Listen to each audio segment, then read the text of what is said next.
आज फिर मैं अपने कमरे में दरवाजा बंद करके बुरी तरह से रो रही थी। मेरे रोने की आवाज बाहर माँ तक जा रही थी। माँ मेरे रोने की आवाज सुनकर मेरे कमरे का दरवाजा खटखटा रही थी। गीता बेटा, दरवाजा खोल दो और हमारी बात मानने के लिए तैयार हो जाओ। मैं माँ की बात भला कैसे मान सकती थी, क्योंकि माँ और भाई मिलकर मेरी शादी मुझसे 10 साल बड़े आदमी से करवाने जा रहे थे, जो पहले ही शादीशुदा था और 2 बच्चों का पिता था। मेरी अभी उम्र ही क्या थी, मैं अभी पूरे 22 साल की भी नहीं हुई थी कि भाई को मेरी शादी की इतनी जल्दी होने लगी थी। क्या मैं पिता के बाद भाई पर इतना बड़ा बोझ बन गई थी कि वो अब जल्द से जल्द अपना बोझ उतारने की कोशिश कर रहा था। मैंने माँ को रो रो कर कई बार समझाया था, लेकिन मेरी माँ हमेशा भाई की तरफदारी ही करती रहती थी और उनकी पसंद के उस लड़के की तारीफ करती। लड़का बहुत अमीर है, तुम वहां बहुत खुश रहोगी। माँ को ये बात बिल्कुल समझ में नहीं आ रही थी कि अमीरी गरीबी तो आने जाने वाली चीज होती है, पैसा कभी किसी के पास टिकता नहीं है। ये बात भाई भी बिल्कुल नहीं समझ रहे थे। वो आदमी जिससे भाई मेरी शादी करवाने जा रहे थे, उनका बहुत अच्छा दोस्त था। उसकी पत्नी का देहांत 3 साल पहले एक सड़क दुर्घटना में हो चुका था और वो अपने छोटे बच्चों के लिए अब दूसरी शादी करना चाहता था। वो अपनी पत्नी से बहुत प्यार करता था। उसकी दूसरी शादी करने का उसे कोई शौक नहीं था। बस वो अपने बच्चों के लिए एक आया लाना चाहता था जो उन्हें संभाल सके। भाई और माँ सिर्फ उसकी दौलत देखकर लालच में आ चुके थे कि शायद मैं इस आदमी से शादी करूंगी तो सारी दौलत माँ और भाई को लाकर दे दूंगी। लेकिन मैं ऐसी लड़की बिल्कुल भी नहीं थी। मुझ में पैसे को लेकर जरा भी लालच नहीं था और मैं उस आदमी से शादी भी नहीं करना चाहती थी, क्योंकि मैं अपने कॉलेज के दोस्त प्रतीक से बहुत प्यार करती थी और उसी से शादी करना चाहती थी। भाई को भी प्रतीक के बारे में मालूम था, लेकिन भाई को प्रतीक बिल्कुल भी पसंद नहीं था। जब भी भाई उसे कहीं दूर से ही देख लेते तो उनके चेहरे का रंग उड़ जाता था। प्रतीक मुझे अक्सर बताता रहता था कि तुम्हारा भाई मुझे ऐसे देखता है जैसे अभी मुझे जान से मार डालेगा। मैंने माँ और भाई को साफ साफ बता दिया था कि मैं शादी करूंगी तो सिर्फ प्रतीक से ही करूंगी, लेकिन भाई इस बात को मानने से इनकार करते रहे। वो कहते, मैं तुम्हारी शादी अपने दोस्त से ही करवाऊंगा। आज फिर जब भाई ने शादी की बात छेड़ दी तो मैंने दरवाजा बंद करके खुद को मारने की कोशिश की। माँ ने दरवाजे पर आवाज लगाते लगाते इतनी जोरदार चीखें मारी कि मोहल्ले की कई औरतें हमारे घर के दरवाजे पर जमा हो गईं और तमाशा देखने लग गईं। मैंने माँ का और अपना बहुत बड़ा तमाशा बना दिया था। ये देखकर मैंने दरवाजा खोल दिया। माँ कमरे में आई और मुझे जोरदार थप्पड़ मार दिया। मैंने माँ से कहा, आप जितना चाहे मुझे मार लें, लेकिन मैं आपकी बात कभी नहीं मानूंगी। अगर शादी करूंगी तो सिर्फ प्रतीक से करूंगी। माँ ने मेरी जिद और मेरी हरकतें देखकर आखिरकार हार मान ली और कहा, आज रात ही प्रतीक को घर बुला लो और चुपचाप उसके साथ शादी करके यहाँ से चली जाओ। अब मैं तुम्हें इस घर में और बर्दाश्त नहीं कर सकती।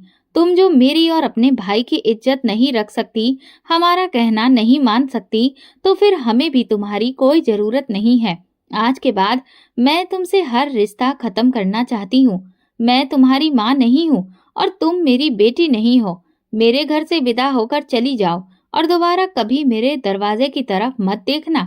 माँ की ये बात सुनकर मुझे बहुत दुख हुआ कि लड़कियों को भी अपनी पसंद की शादी करने का अधिकार होना चाहिए, लेकिन मेरी माँ, वो तो मुझसे इस तरह की बातें कर रही थी। आखिर वो ऐसा क्यों कह रही थी? मैंने यही सोचकर प्रतीक को बुला लिया कि माँ अभी नाराज है, लेकिन कुछ वक्त के बाद वो खुद ब खुद मान जाएगी। बस एक बार मेरी और प्रतीक की शादी हो जाए। माँ ने भाई से भी इस बारे में बात कर ली। भाई ने भी अपना हर रिश्ता मुझसे खत्म करने का फैसला कर लिया और कहा, जल्दी से अपने उस आशिक को बुला लो और हमारे घर से विदा होकर चली जाओ। मैंने प्रतीक को फोन किया। उसने कहा, मैं अपने घर वालों को मनाने की कोशिश कर रहा हूँ और जैसे ही वो मान जाएंगे मैं उन्हें लेकर तुम्हारे घर आ जाऊंगा और फिर हम शादी कर लेंगे। इस बात को 3-4 दिन गुजर गए, लेकिन प्रतीक के घर वाले नहीं माने। भाई ने भी अपने दोस्त से साफ साफ इनकार कर दिया कि मेरी बहन इस रिश्ते के लिए तैयार नहीं है, तुम कहीं और लड़की देख लो। तो उसने भी दूसरी जगह पर अपना रिश्ता तय कर लिया। लेकिन प्रतीक अब तक मेरे घर नहीं आया था। मुझे अब बहुत ज्यादा फिक्र होने लगी थी कि कहीं प्रतीक मुझे धोखा तो नहीं दे रहा, क्या वो शादी से इनकार तो नहीं कर देगा। अगर प्रतीक ने ऐसा किया तो मैं अपनी माँ और अपने भाई की नजरों से नजरें ही नहीं मिला पाऊंगी। मुझे अपनी मोहब्बत पर पूरा यकीन था, लेकिन अब वो यकीन मुझे टूटता हुआ नजर आ रहा था। 2 दिनों के बाद जब मैंने प्रतीक का नंबर मिलाया तो वो नंबर बंद जा रहा था। 3-4 बार फोन करने के बाद भी जब उसका नंबर लगातार बंद जा रहा था तो मुझे डर लगने लगा। मैंने अपनी सहेलियों को कॉल करके प्रतीक के बारे में पूछा, जिन्हें मेरी और प्रतीक की मोहब्बत के बारे में पता था, लेकिन कोई भी प्रतीक के बारे में कुछ नहीं जानता था। प्रतीक ने मुझे हमेशा मना किया था कि तुम कभी भी मेरे घर के नंबर पर कॉल मत करना, चाहे कुछ भी हो जाए। किसी भी इमरजेंसी में भी मेरे घर का नंबर डायल मत करना। लेकिन इस बार मैं बहुत मजबूर हो गई थी। मुझे किसी तरह प्रतीक के घर का नंबर मिल ही गया। जैसे ही मैंने प्रतीक के घर पर कॉल की तो उसकी माँ ने फोन उठाया। मैंने उन्हें नमस्ते कहने के बाद प्रतीक के बारे में पूछा तो वो मुझसे पूछने लगी, तुम कौन हो? मैंने उन्हें बताया, आंटी मैं गीता बात कर रही हूँ, मुझे प्रतीक से बात करनी है। उन्होंने जवाब दिया, बेटा प्रतीक तो 3 दिन पहले दिल्ली के लिए यहाँ से निकल गया था और आज उसकी लंदन की फ्लाइट थी। अब तो वो लंदन पहुंच भी चुका होगा। मैंने प्रतीक की माँ से कहा, प्रतीक भला लंदन क्यों गया? उसने तो मुझसे इस बारे में कुछ भी नहीं कहा था कि वो लंदन जाने वाला है। अचानक उसका वहां जाना कैसे हो गया? क्या कोई जरूरी काम आ गया था? तब प्रतीक की माँ ने बताया, बेटा प्रतीक 5 साल के लिए लंदन नौकरी करने के लिए चला गया है। ये सुनते ही मेरे होश उड़ गए। प्रतीक ने मुझसे इतना बड़ा झूठ बोला कि मैं अपने घर वालों को मनाने की कोशिश कर रहा हूँ। जैसे ही वे राजी होंगे मैं उन्हें लेकर तुम्हारे घर आऊंगा और फिर हम तुरंत शादी कर लेंगे। लेकिन असलियत ये थी कि प्रतीक तो लंदन जाने की तैयारी कर रहा था, इसीलिए वो मुझसे टाल मटोल कर रहा था। अब ये सच्चाई जानकर मैं टूटकर बिखर गई थी। प्रतीक ने मेरी मोहब्बत का मजाक बना दिया था। अब मैं अपनी माँ और अपने भाई को क्या मुंह दिखाऊंगी, ये सोच सोच कर मुझे बहुत घबराहट हो रही थी। भाई ने अपने दोस्त को भी मना कर दिया था, जिससे वो पहले मेरा रिश्ता तय कर रहे थे। मैं प्रतीक के धोखे के बारे में सोच सोच कर दिन रात रोती रहती थी, क्योंकि अब रोने के अलावा मेरे पास और कुछ भी नहीं बचा था। भाई ने मेरी पढ़ाई भी छुड़वा दी थी और हमेशा के लिए मेरा घर से बाहर जाना बंद करवा दिया था, क्योंकि मैं प्रतीक से अक्सर होटल और कैफे में मिलती थी और भाई को ये सब चीजें बिल्कुल पसंद नहीं थी। इसीलिए उन्होंने मेरा घर से बाहर निकलना बंद करवा दिया था। मैं प्रतीक के बारे में माँ को बताने ही वाली थी कि तभी पड़ोस की एक औरत ने माँ को बता दिया कि सुमन का बेटा तो लंदन नौकरी करने के लिए चला गया है। सुमन प्रतीक की माँ का ही नाम था। माँ उन्हें अच्छी तरह से जानती थी। माँ इस वक्त मेरे पास आई और गुस्से से बोली, पड़ोस की औरत ये क्या कहकर गई है? मैंने माँ को सब कुछ सच सच बता दिया कि हाँ माँ, प्रतीक इस देश को छोड़कर चला गया है। उसने मुझे बहुत बड़ा धोखा दिया है। मुझे नहीं पता था कि वो मुझसे शादी नहीं करेगा। उसने मुझसे बहुत सारी बातें की थी, लेकिन मैंने उन बातों को सच समझ लिया था। मैंने माँ से कहा, अब आप लोग जहाँ चाहेंगे मैं वहाँ शादी करने के लिए तैयार हूँ। माँ ने गुस्से में मेरे गाल पर जोरदार तमाचा मार दिया और बोली, तुमने एक धोखेबाज के चक्कर में मेरी और अपने भाई की इज्जत मिट्टी में मिला दी। तुम्हें हमारी इज्जत का जरा भी ख्याल नहीं आया।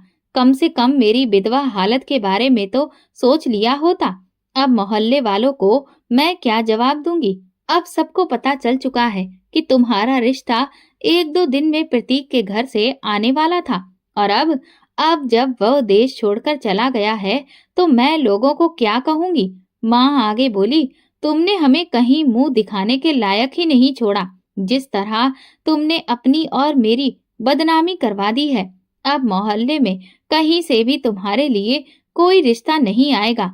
अब बैठी रहो सारी उम्र। मुझे पता था कि जब मेरे भाई को प्रतीक के बारे में पता चलेगा तो पता नहीं कौन सा नया तूफान आएगा, क्योंकि मेरे भाई को इस शादी के लिए मनाने वाली भी मेरी माँ ही थी। माँ ने ही भाई से कहा था, जो गीता चाहती है वही कर दो। अब भला क्या किया जा सकता है? उसकी पसंद यही है तो हमें उसे किसी न किसी के साथ विदा करना ही है। हम जहाँ चाहते थे वहाँ नहीं सही, लेकिन जहाँ वो चाहती है वहाँ शादी हो जाए। लेकिन अब सब कुछ बर्बाद हो चुका था। भाई का गुस्सा मुझे बर्दाश्त करना ही था। शाम को जैसे ही भाई घर आया, मेरा दिल जोर जोर से धड़कने लगा। माँ अब उसे बता ही देगी। भाई ने आते ही माँ से खाना मांगा, क्योंकि वो मुझसे बात नहीं करते थे। जब से उन्होंने मेरी और प्रतीक की शादी के लिए हामी भरी थी, तब से उन्होंने मुझसे बात करना ही बंद कर दिया था। वो सिर्फ इतना कहते थे, जल्दी से प्रतीक को बुलाओ, जो जब वो आएगा तो तुम्हारी शादी कर दूंगा, फिर तुम यहाँ से चली जाओ। मेरा तुमसे कोई रिश्ता नहीं रहेगा। हम दोनों का हर रिश्ता आज के बाद खत्म। बातचीत तो दूर की बात थी। माँ ने जैसे ही भाई के सामने खाना रखा, उन्होंने अचानक कहा, बेटा अब गीता का कहीं और रिश्ता देखना शुरू कर दो। भाई ने तुरंत पूछा, क्यों? प्रतीक नहीं आ रहा? माँ ने जवाब दिया, नहीं बेटा, वो तो ये देश छोड़कर भाग गया है। ये सुनते ही भाई गुस्से से तमतमा गए और उन्होंने गुस्से में खाना उठाकर जमीन पर फेंक दिया। थाली जमीन पर इतनी जोर से गिरी कि तेज आवाज हुई और मैं बुरी तरह से घबरा गई।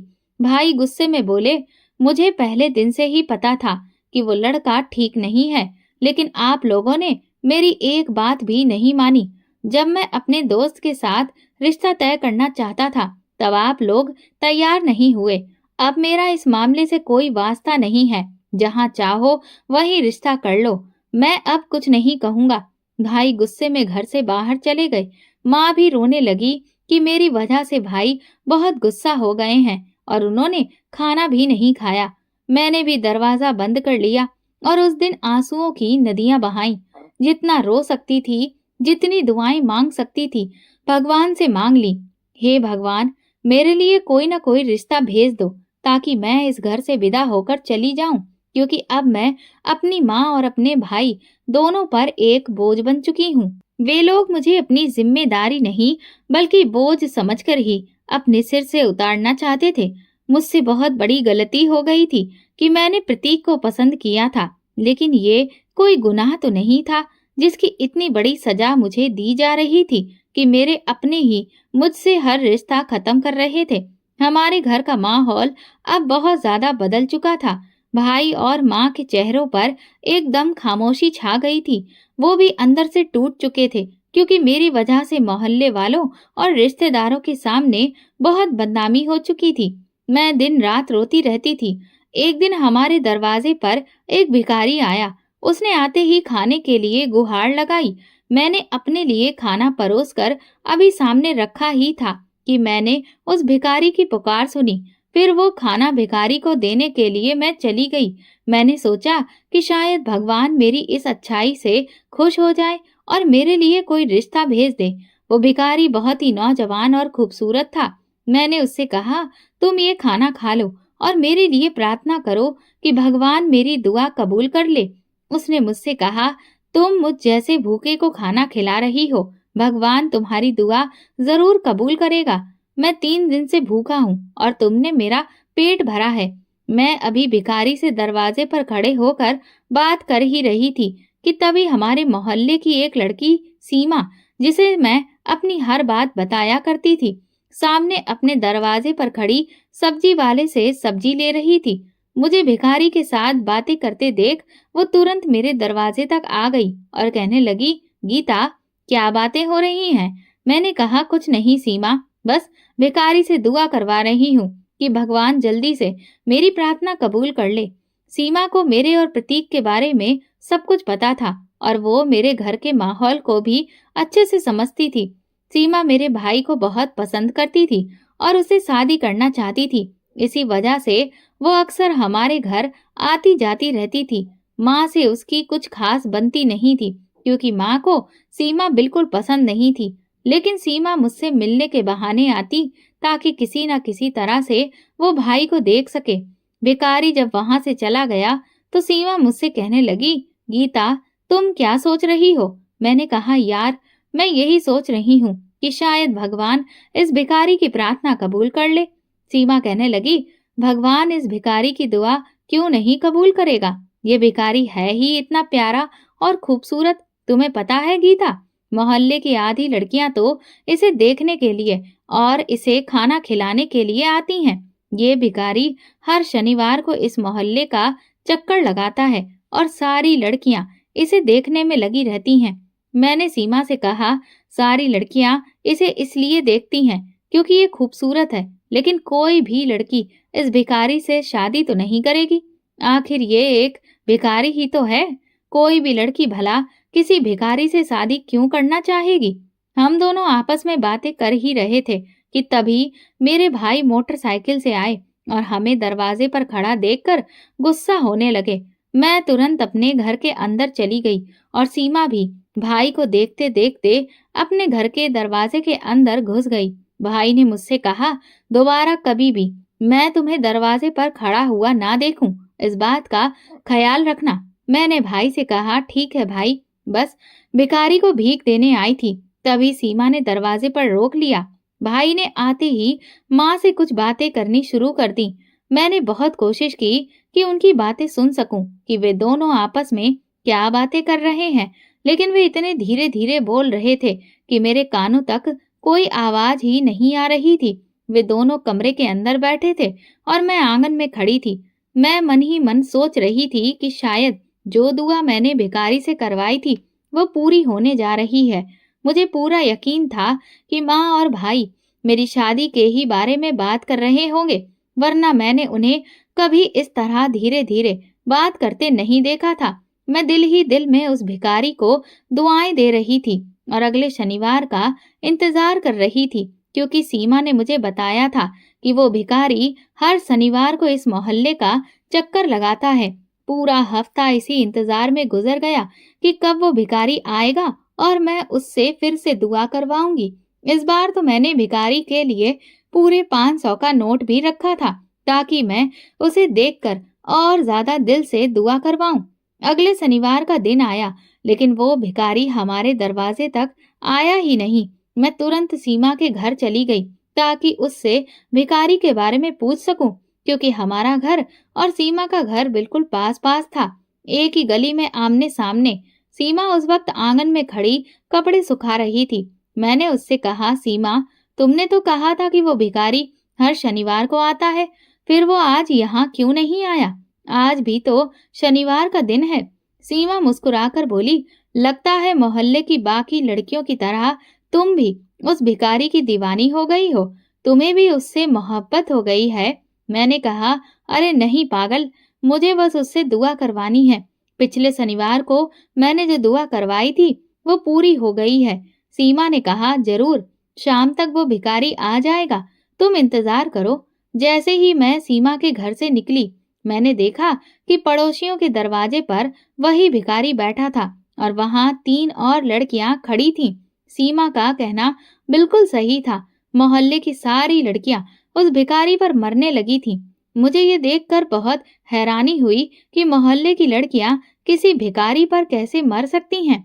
मैं जल्दी जल्दी अपने घर आ गई, क्योंकि मुझे यकीन था कि वो भिखारी जब हर दरवाजे पर चक्कर लगा रहा है तो फिर मेरे दरवाजे पर भी वो आएगा ही। मैं उसके इंतजार में खड़ी थी। वो भिखारी हमारे दरवाजे पर आ गया। मैंने उसे पूरे 500 का नोट थमा दिया और कहने लगी, मुझे आपकी दुआओं पर यकीन हो गया है। अब आप मेरे लिए और प्रार्थना कीजिए कि मेरा जल्द से जल्द रिश्ता हो जाए। वो भिखारी 500 का नोट देखकर खुश हो गया और मेरे लिए दुआएं मांगता हुआ वहां से चला गया। मैं भी उसकी दुआएं सुनकर खुश होने लगी। अब भिखारी की दुआओं के बाद माँ और भाई दोनों का रवैया मेरे साथ काफी हद तक अच्छा हो गया था।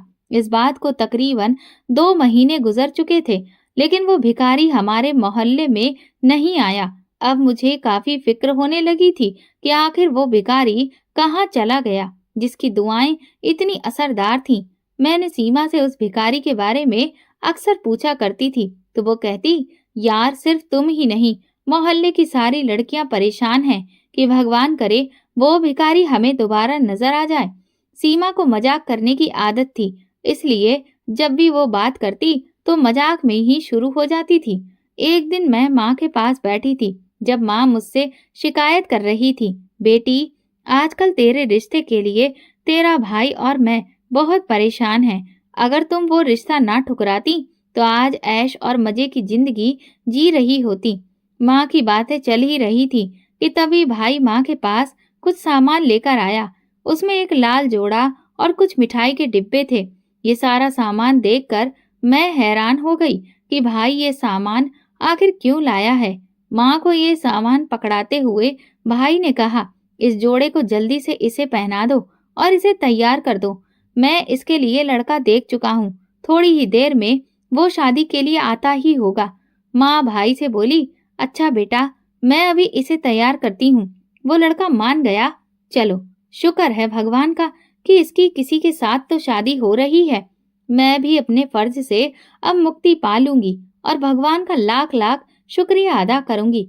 माँ ने मुझे वो कपड़े पकड़ाए और कहा, बेटा जल्दी से ये लहंगा पहन लो। मेरी शादी अब किसके साथ होने जा रही थी मुझे कुछ मालूम नहीं था, क्योंकि ये सब कुछ पूछने का अधिकार तो मैं पहले ही खो चुकी थी। पहले भी मैंने एक रिश्ते से इनकार कर दिया था, तो उसकी बहुत बड़ी सजा मैं भुगत चुकी थी। अब मैं किसी भी रिश्ते से इनकार नहीं कर सकती थी। मैंने तो अब ये सोच लिया था कि अगर दूल्हा 2 क्या 4 बच्चों का बाप भी होता है, तब भी मैं चुपचाप उससे शादी कर लूंगी।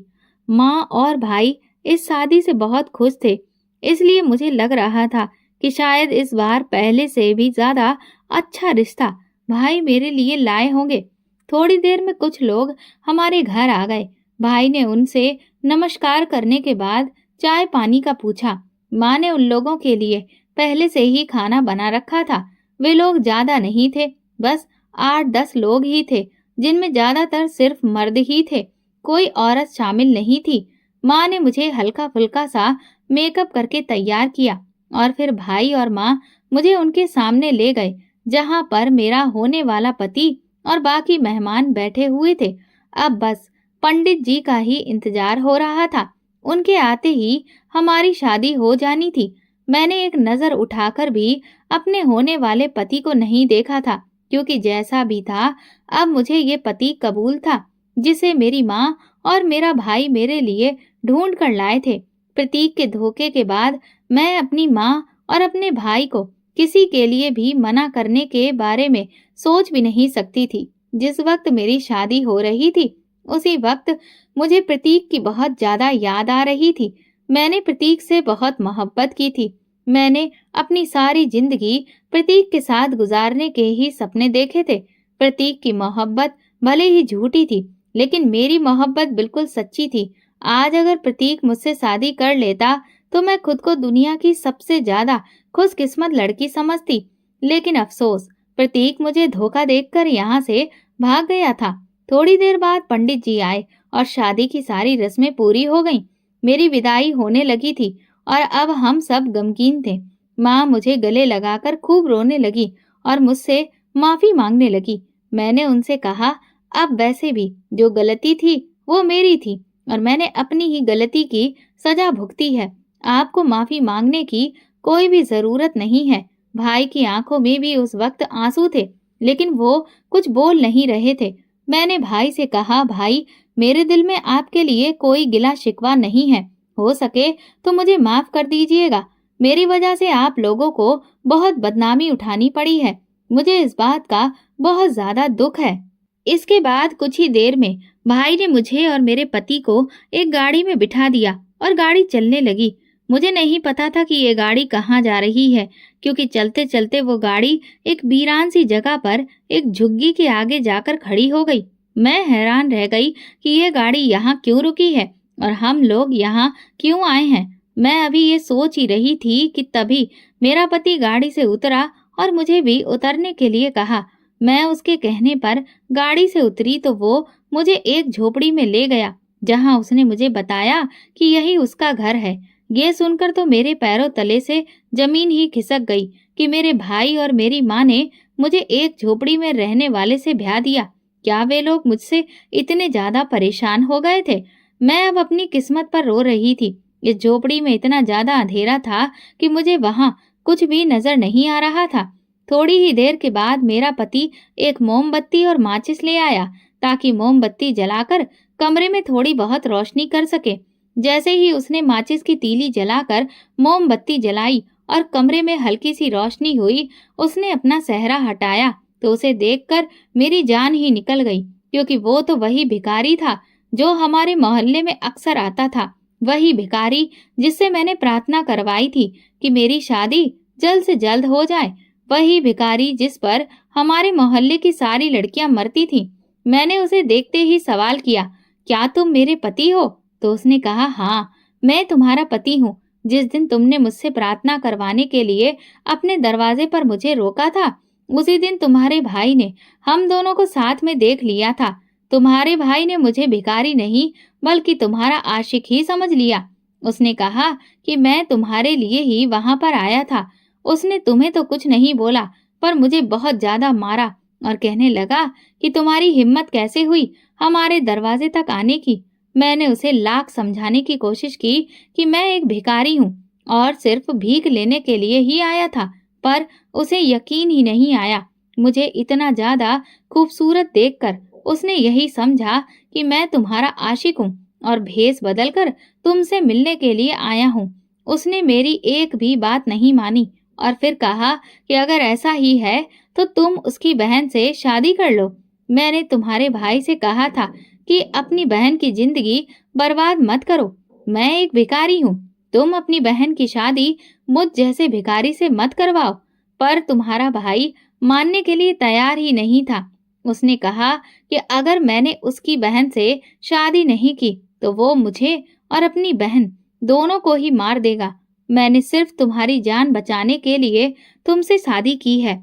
मैंने उस भिखारी यानी कि अपने पति का शुक्रिया अदा किया कि उसने मेरी जान बचाने की खातिर मुझसे शादी कर ली और मेरे बारे में इतना सोचा।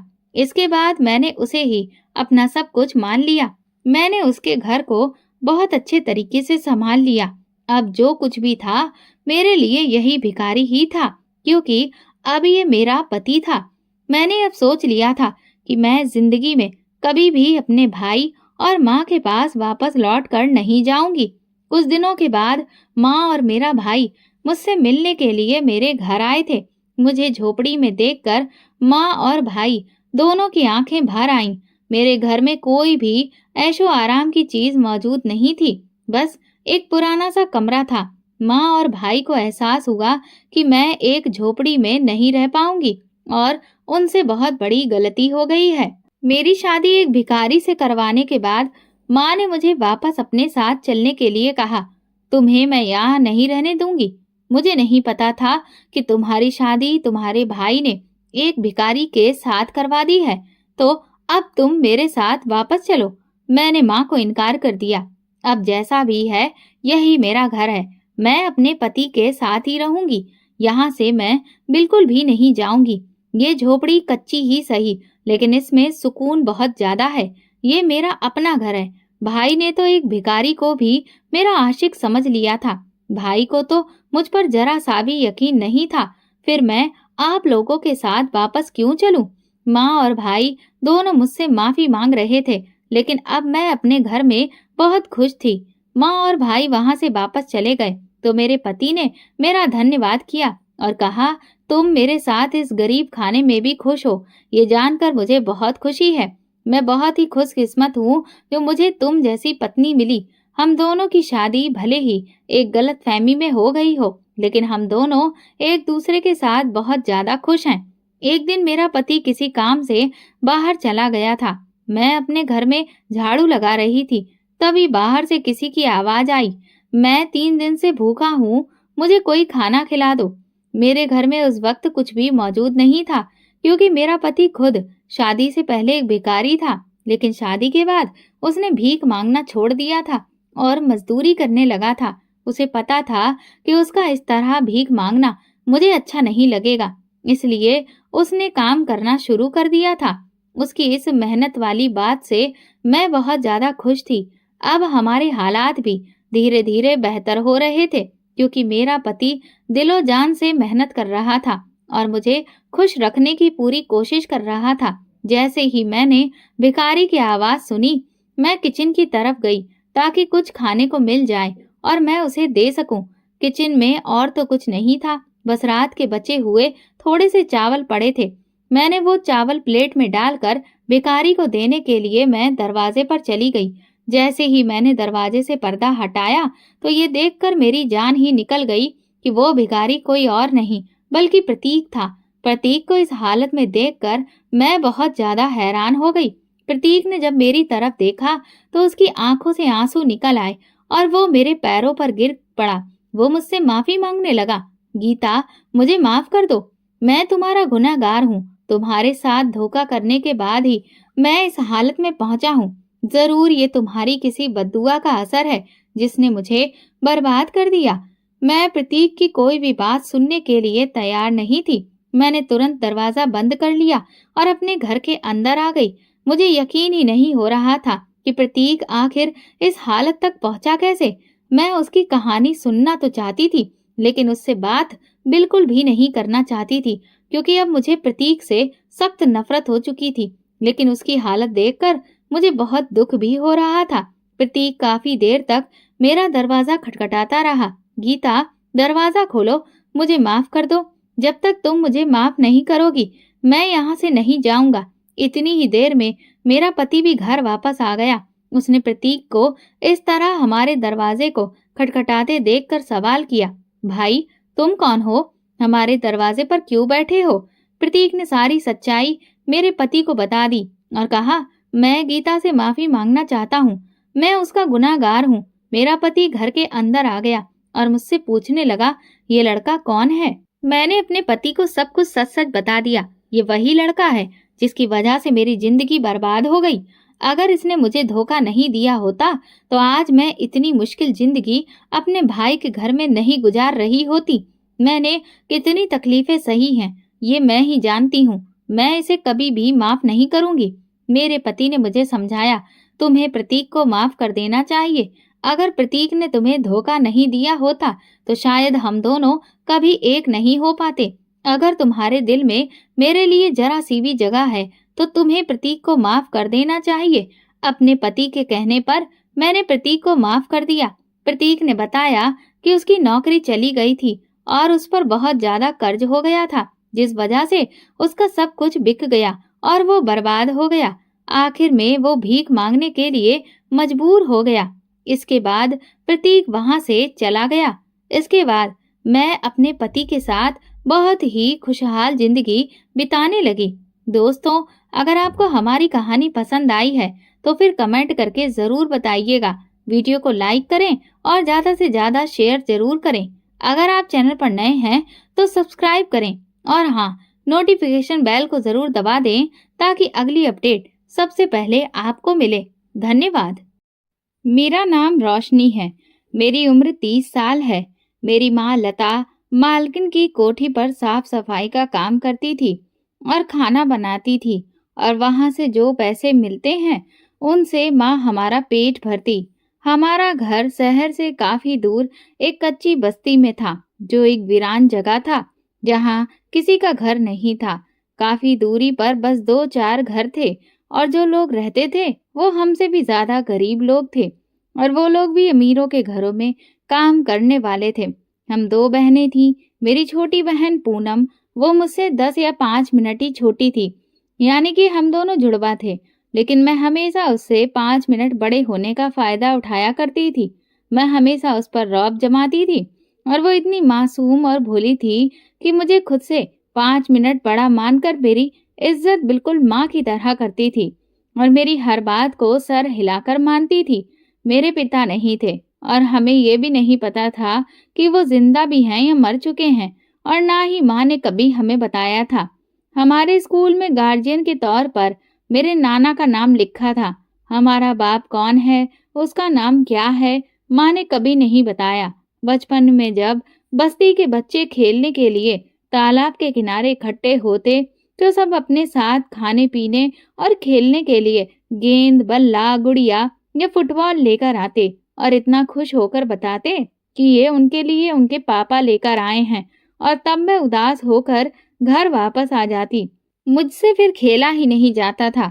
मैं घर जाकर माँ से एक ही सवाल करती थी कि मेरे पिता कहाँ हैं और कौन है, लेकिन वो मुझे जवाब नहीं देती। मैं रोती रहती और रोते रोते सो जाती। पिता के ना होने पर सबसे ज्यादा फर्क मुझे पड़ता था और मैं हैरान होती थी कि मेरी छोटी बहन पूनम पिता का नाम तक नहीं लेती। मुझे पूनम और माँ बहुत कठोर लगते थे, जिन्हें मेरे पिता के होने ना होने से कोई फर्क नहीं पड़ता था, लेकिन मुझे पड़ता था। लेकिन मैं घर से बाहर जाती थी, बच्चों को देखती थी कि उनके पिता कितना उनके नखरे उठाते हैं।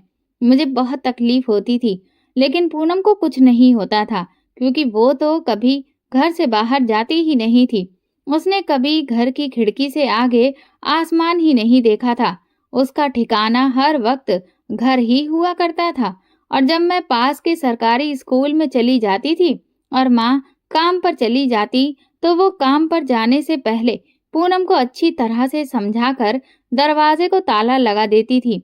पूनम ने क्यों अपनी जिंदगी ऐसी गुजार रही थी, ये मुझे नहीं पता था। पूनम को बहुत ही कम से कम, बल्कि सिर्फ एक या दो लोगों ने ही देखा था।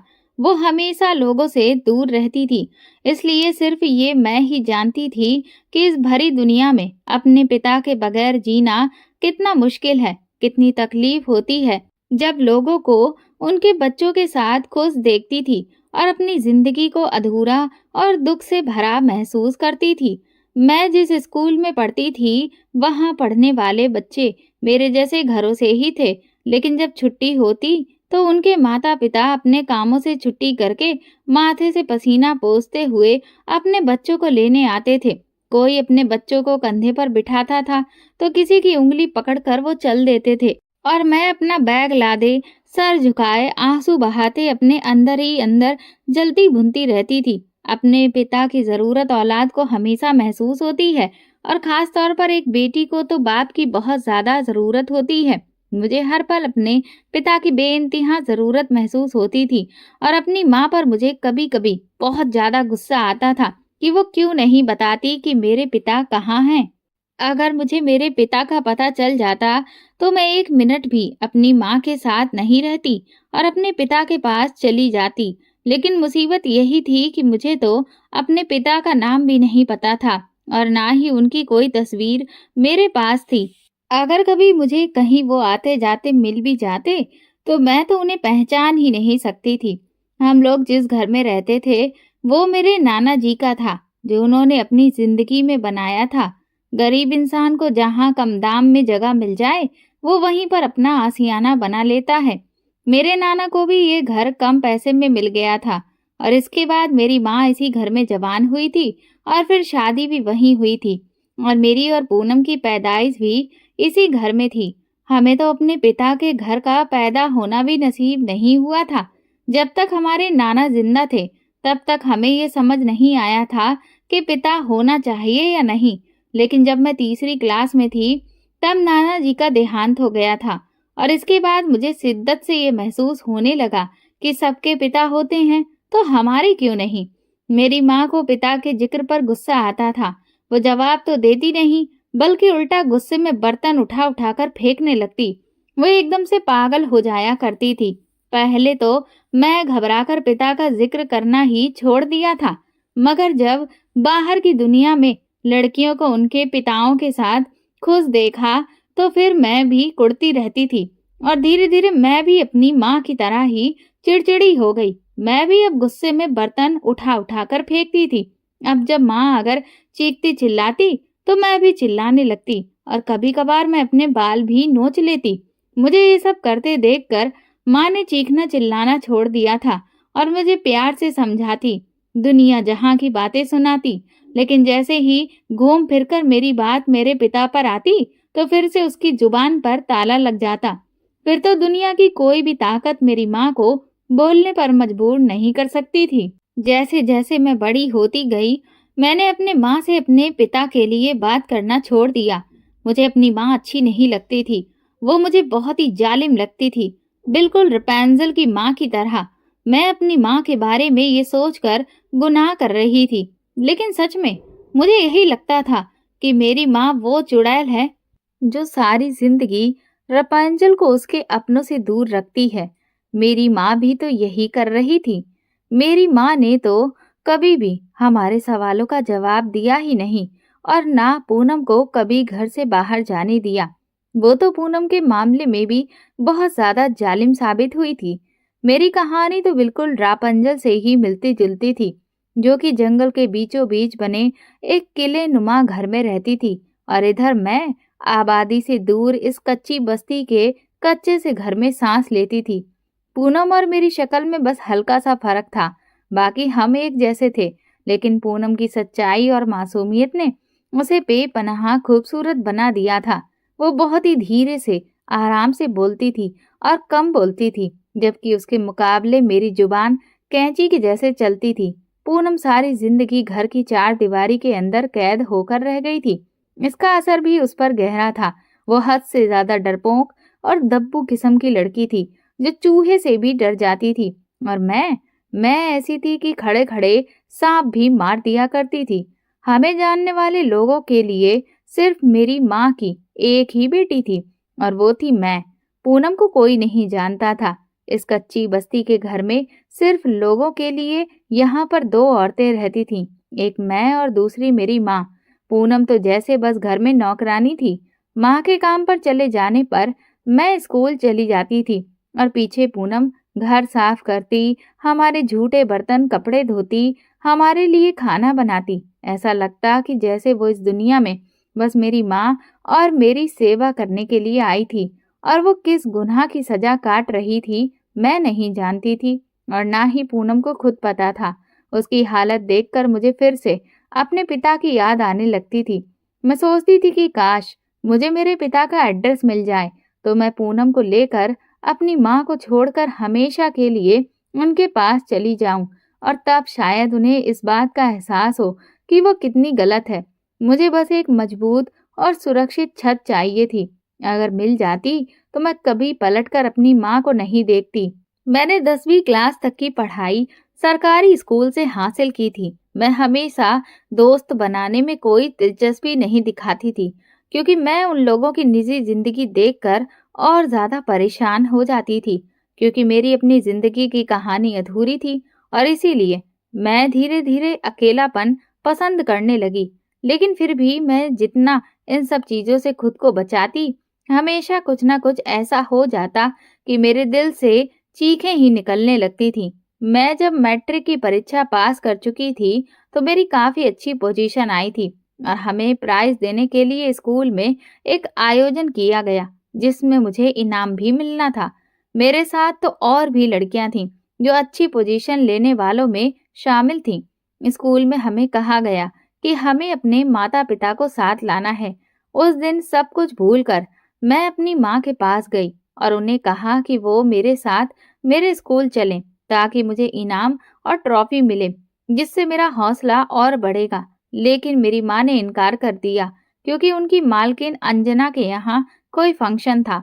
इसके सारे इंतजामात उन्हें ही संभालने की जरूरत थी। उन्हें वहां जाना था। उन्होंने ये भी नहीं देखा कि इस वक्त मुझे भी तो उनकी जरूरत है। और उस दिन फिर से मेरे दिल में माँ के लिए नफरत पैदा हो गई। उन्हें सारी दुनिया की फिक्र थी, सिवाय अपनी औलाद के अपनी कामयाबी पर मिलने वाले इनाम को छोड़। मैं अकेले ही वो लेने चली गई थी। वो इनाम मेरे लिए बहुत कीमती था।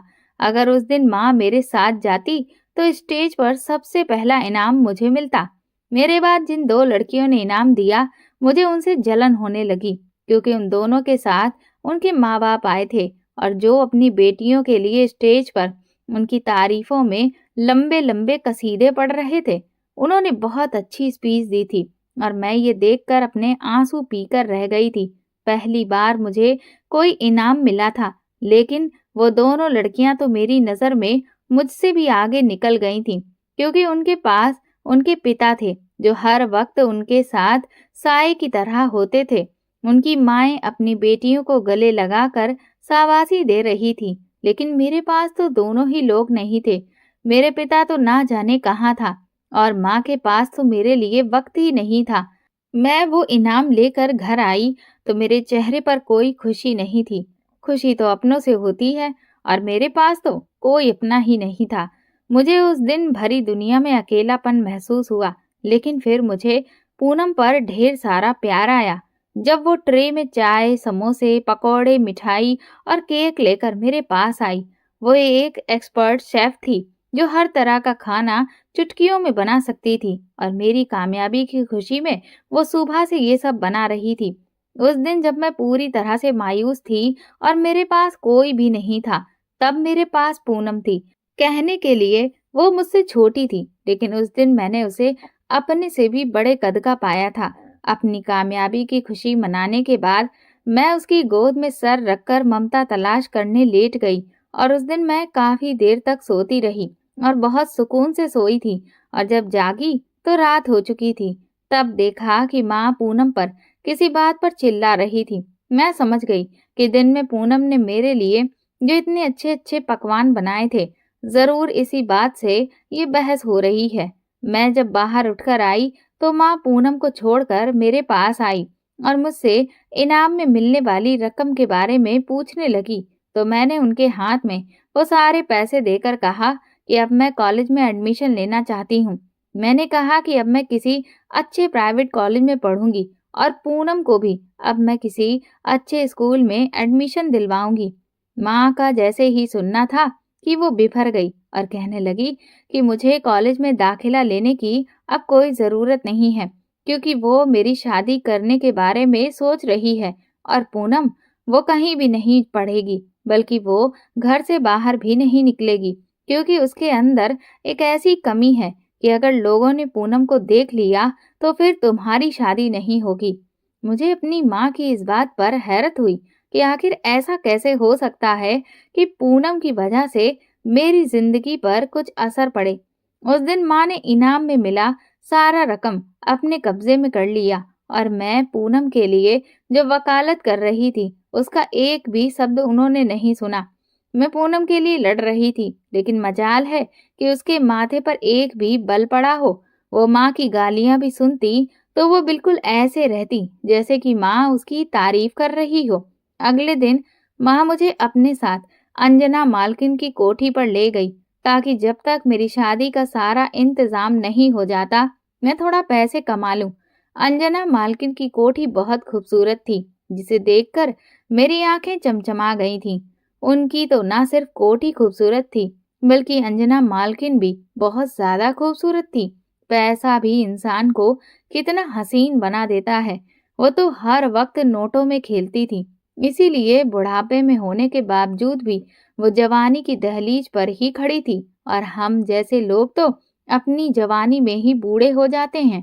मेरी माँ सालों से अंजना मालकिन के यहाँ काम करती थी, इसलिए बिना कोई सवाल किए और मेरी तरफ देखे उन्होंने मुझे खाना बनाने के लिए रख लिया और मेरी माँ मालकिन के आगे पीछे ऐसे घूमती थी कि जैसे पता नहीं उन्होंने कौन सा बड़ा एहसान कर दिया है हम पर। मेरी माँ का बस चलता तो वो तो उनके पाँव धोकर पीने लगती।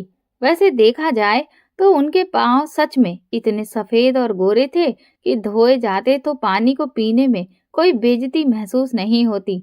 लेकिन मैं अपनी माँ की तरह बिल्कुल भी लोगों के घरों में काम करके अपनी जिंदगी नहीं गुजारना चाहती थी।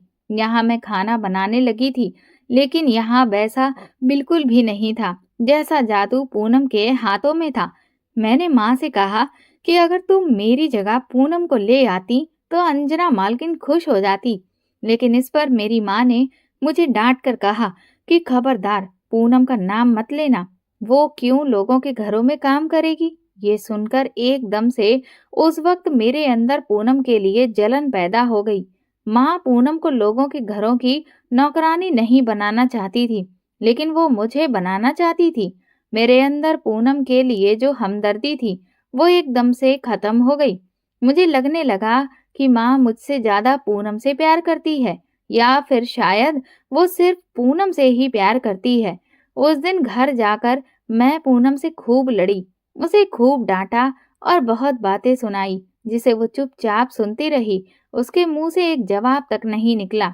उस पर गुस्सा आते आते मुझे प्यार आने लगता था, और फिर प्यार आते आते गुस्सा आने लगता था। उस दिन भी मुझे उसकी मासूम शकल पर प्यार आ गया। वो ना जाने किस दुनिया की थी, मुझे समझ ही नहीं आता था।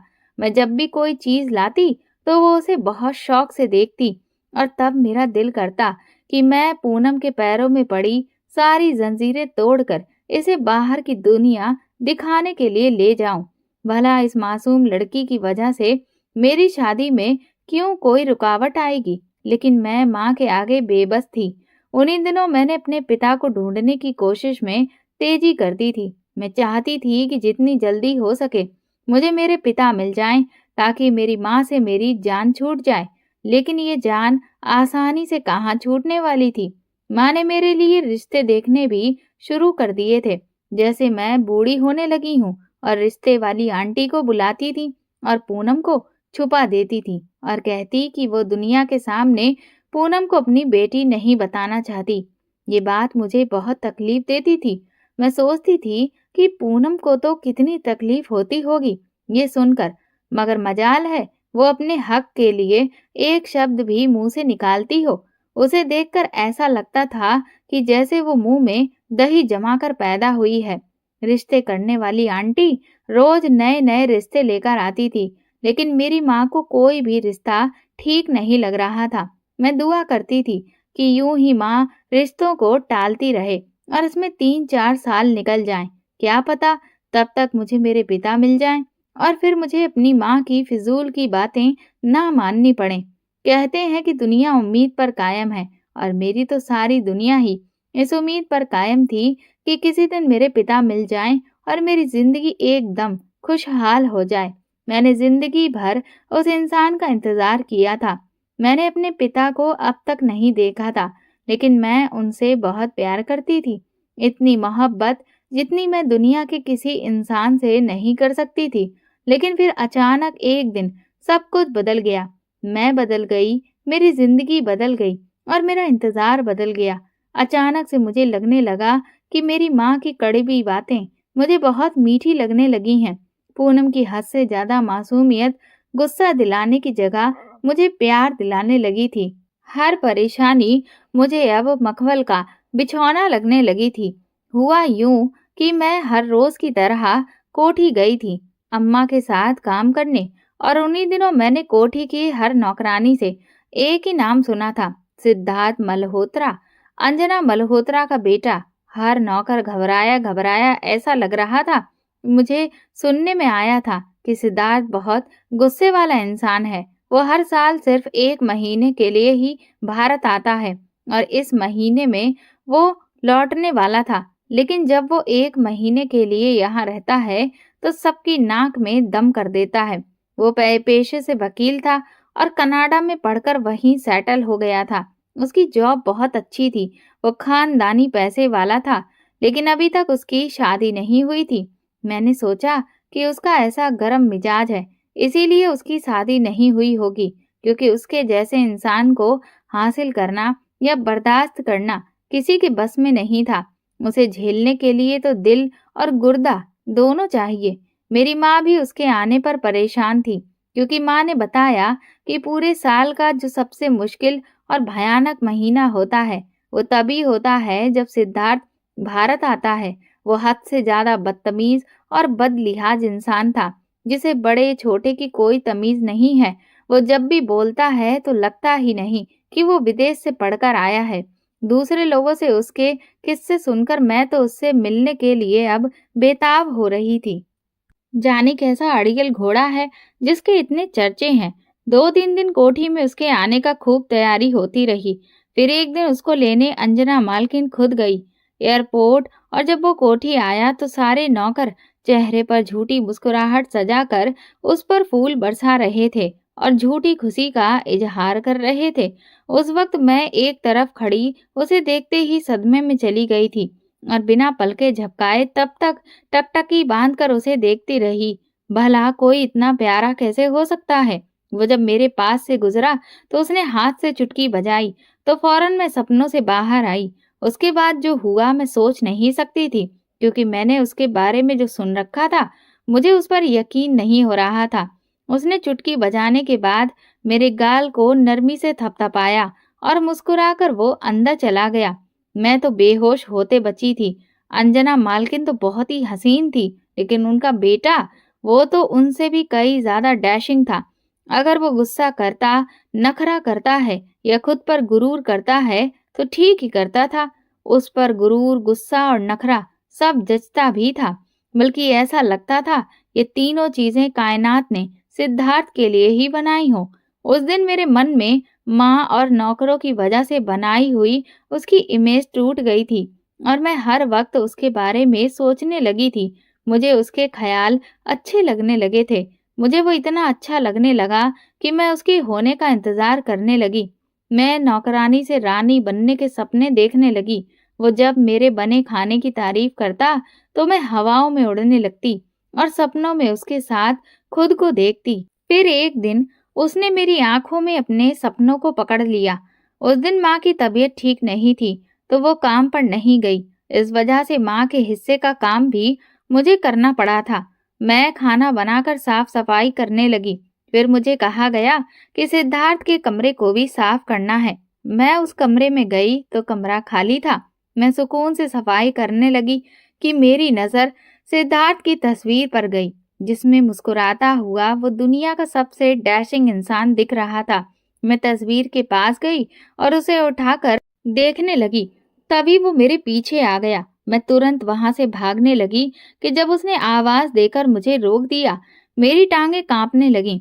इस वक्त मुझमें जरा भी हिम्मत नहीं थी कि मैं पलटकर उसे देखती, लेकिन इस पल कुछ ऐसा हुआ जिस पर यकीन करना बहुत मुश्किल था, बल्कि नामुमकिन भी था।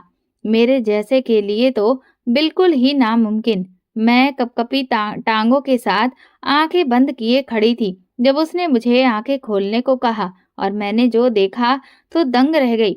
जिसे सारी दुनिया अकड़ू और घमंडी कहती थी, वो हाथ में गुलाब का फूल लिए घुटनों के बल मेरे सामने बैठा था और अपने दिल में मेरे लिए जज्बात पैदा होने का इकरार कर रहा था।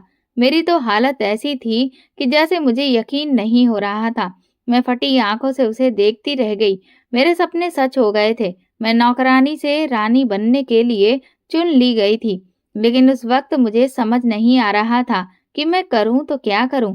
मैं बिना कुछ कहे दरवाजे की तरफ भागी, लेकिन फिर वापस पलट कर आई और उसके हाथ से गुलाब का फूल लिया और दोबारा से भाग गई। मैं जो कभी खुद को दुनिया की बदकिस्मत लड़की सोच रही थी, आज खुद को दुनिया की खुशकिस्मत लड़की समझने लगी। मैं हवाओं में थी और जब घर पहुंची तो माँ ने मुझे किसी बात पर डांटा, लेकिन अब मुझे बुरा नहीं लगा। उस रात पहली बार मैंने अपने पिता के सपने हटाकर दूसरा ख्वाब देखा था। सिद्धार्थ को इस दिन मेरा बरसों पुराना सपना बदल गया था। मुझे यकीन नहीं हो रहा था कि वो इंसान मेरे सामने झुककर बैठा था, जो दुनिया को पांव की ठोकर पर रखता था। उस दिन के बाद से मेरी जिंदगी में सब बदल गया। मैं जो कोठी पर न जाने के 100 बहाने तलाश करती थी, अब मैं हंसी खुशी वहां जाने लगी। सिद्धार्थ भी मुझसे रोज मिलता और मीठी मीठी बातें करता।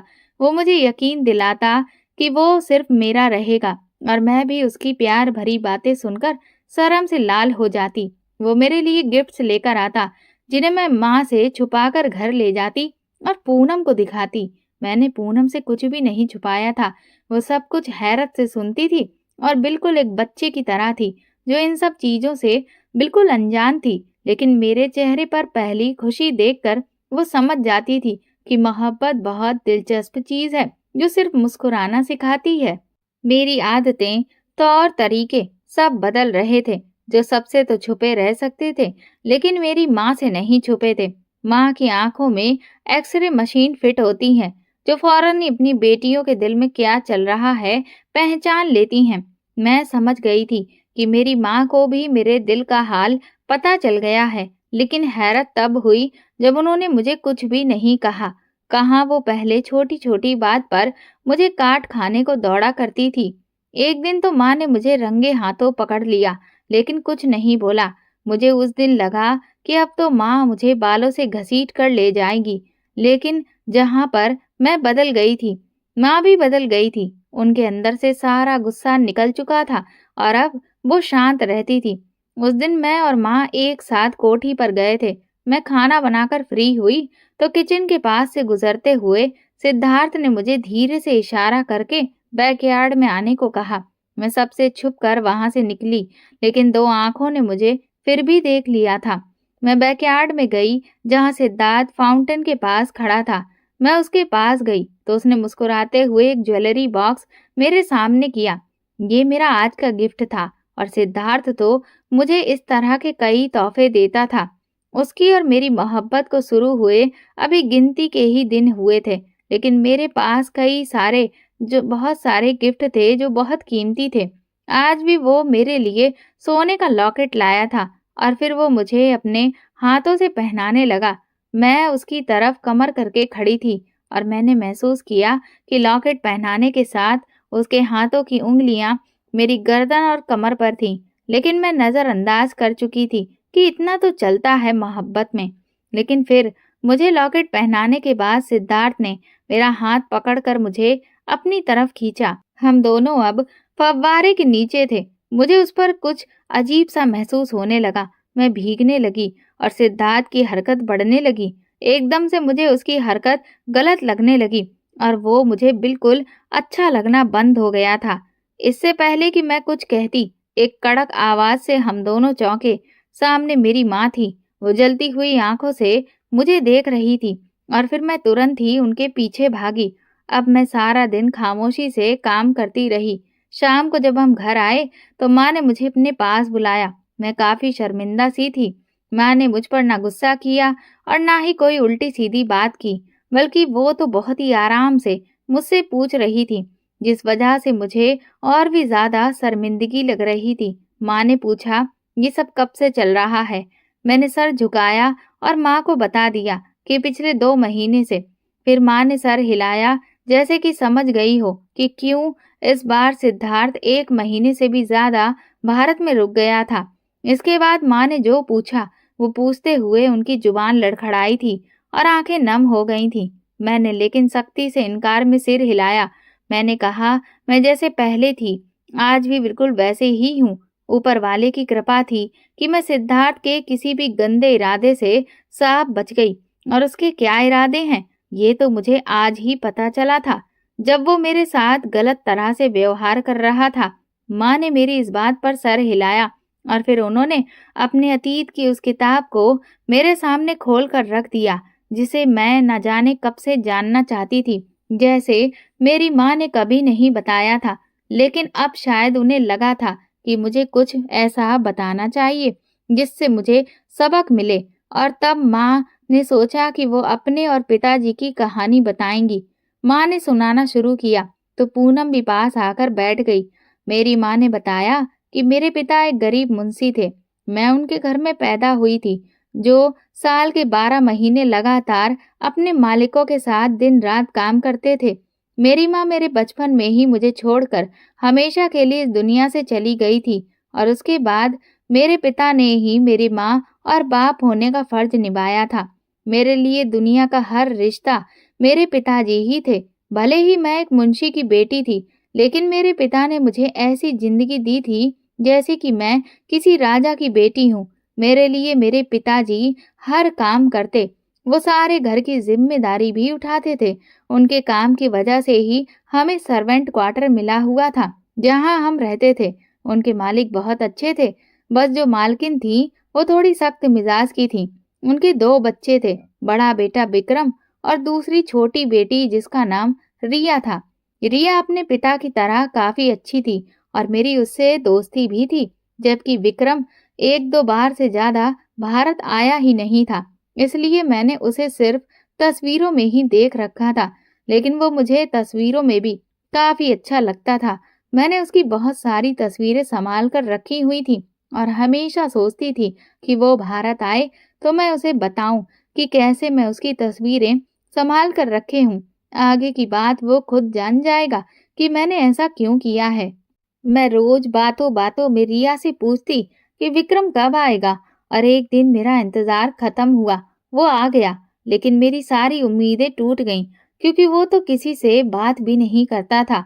उसकी नाक पर हमेशा गुस्सा रहता था और उसकी गर्दन हमेशा अकड़ी रहती थी। उसके सामने कोई टिक नहीं सकता था और हम जैसे नौकरों से बात करना तो वो अपनी बेइज्जती समझता था।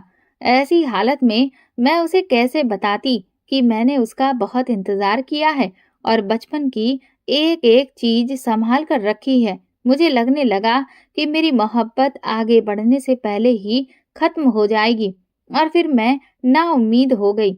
लेकिन एक दिन वो हैंडसम बंदा हमारे सर्वेंट क्वार्टर में आ गया। कहाँ तो वो हमारे दर्जे के लोगों से बात करना भी पसंद नहीं करता था और कहाँ वो हमारे क्वार्टर में आ गया था। और तब मैंने जो चीज उसे पकड़े देखा, उसे देखकर मेरे भी होश उड़ गए। मेरे पैरों तले से जमीन खिसक गई। शर्मिंदगी के मारे मेरा सर झुक गया। उसके हाथ में मेरी डायरी थी, जो जाने कहाँ मुझसे छूट कर गिर गई थी और फिर उसे मिल गई थी। मैं पिछले 2 दिनों से अपनी डायरी ढूंढ रही थी और मैंने सोचा था कि अगर डायरी उसके पास थी तो यकीनन उसने उसे पढ़ लिया होगा। और ये सोचकर ही मुझे बुरा लग रहा था कि अब वो पिताजी को बता देगा और फिर मेरी बेइज्जती करेगा। लेकिन जैसे ही मैंने डायरी खोली तो पहले पन्ने पर लिखा कुछ शब्द पढ़कर मैं तो दंग रह गई।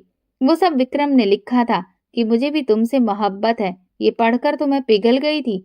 मुझे यकीन नहीं आ रहा था कि विक्रम ने मुझसे मोहब्बत का इजहार किया था। ये उम्र होती ही ऐसी है कि फूल के साथ कांटे और फूल देने वाले के हाथ में जिल्लत के पत्थर नजर नहीं आते। मैं बहुत खुश थी और फिर धीरे धीरे हमारी मोहब्बत आगे बढ़ने लगी और एक दिन विक्रम को मेरे बेहद करीब आने की ख्वाहिश हुई। लेकिन मैं मोहब्बत की मदहोशी में भी होश खो नहीं सकती थी। मैंने उसके सामने शादी की शर्त रख दी और वो अगले दिन मुझे शॉपिंग पर जाने के बहाने लेकर कोर्ट गया और फिर हम दोनों ने वहां पर कोर्ट मैरिज कर ली। उसने कहा कि कुछ दिनों के बाद वो सबको बता देगा। वो कोर्ट से लेकर मुझे अपने फ्लैट पर आया, जहां हम दोनों ने कई घंटे एक दूसरे की मोहब्बत में डूबकर शाम बिताई।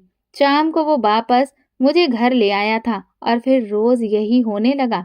वो किसी न किसी बहाने मुझे अपने फ्लैट पर ले जाता था या सबसे नजर बचाकर वो मुझे अपने कमरे में ले जाता था और फिर कई घंटे हम एक दूसरे के नाम कर देते थे।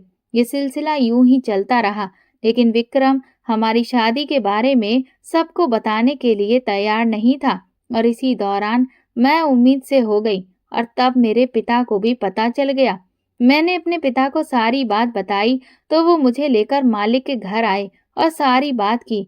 मालिक ने विक्रम को बुलाकर पूछा तो वो साफ मुकर गया और कहने लगा कि अगर मैंने तुमसे शादी की है तो लाओ शादी के सबूत दो, जो कि मेरे पास नहीं थे। मैं अब सबके सामने झूठी साबित हो गई और फिर इस तरह से मुझे और तेरे नाना को धक्के मारकर विक्रम ने उस बंगले से निकाल दिया। उसे मुझसे कोई भी मोहब्बत नहीं थी। उसे बस ख्वाहिश पूरी करनी थी, जो वो शादी नाम का चारा डालकर पूरी कर चुका था। इसके बाद उसे मेरी कोई जरूरत नहीं थी। वहां से निकलकर हालात बहुत मुश्किल हो गए थे, लेकिन तुम्हारे नाना ने मुझे बाकी और पिताओं की तरह कुछ भी नहीं कहा, बल्कि गलती होने पर भी मुझे माफ कर दिया। हम विक्रम के घर से निकले और फिर हम लोगों ने उस शहर को छोड़ दिया और वहां से हम इस कच्ची बस्ती में आ गए। इसके बाद फिर तुम दोनों पैदा हुई। तुम दोनों ने हमेशा अपने बाप का नाम जानना चाहा, लेकिन मैं अपनी बेटियों को विक्रम जैसे शख्स का नाम नहीं देना चाहती थी, बल्कि अपने पिता जैसे एक बहुत ही अच्छी शख्सियत के इंसान का नाम देना चाहती थी, जो मैंने दिया। और साथ में ये भी चाहती थी कि तुम लोग अपने बाप से नफरत ना करो। इसलिए मैंने तुम्हारे इस तरह परेशान होने के बावजूद भी तुम्हें कभी भी तुम्हारे बाप की असलियत नहीं बताई। वो चाहे जैसा भी था, तुम दोनों का तो बाप था। मेरी नफरत तो वो डिजर्व करता था और करता है भी, लेकिन तुम दोनों के नफरत डिजर्व नहीं करता। उस दिन माँ की पूरी कहानी जानने के बाद हम तीनों माँ बेटी एक दूसरे के कंधे पर सर रखकर बहुत देर तक रोते रहे और फिर मुझे तो खुद से घिन भी आई थी कि सारी उम्र मैंने सिर्फ 2 लोगों के साथ सपने देखे थे, एक मेरे पिता और एक सिद्धार्थ के। लेकिन वो दोनों ही दरिंदे निकले।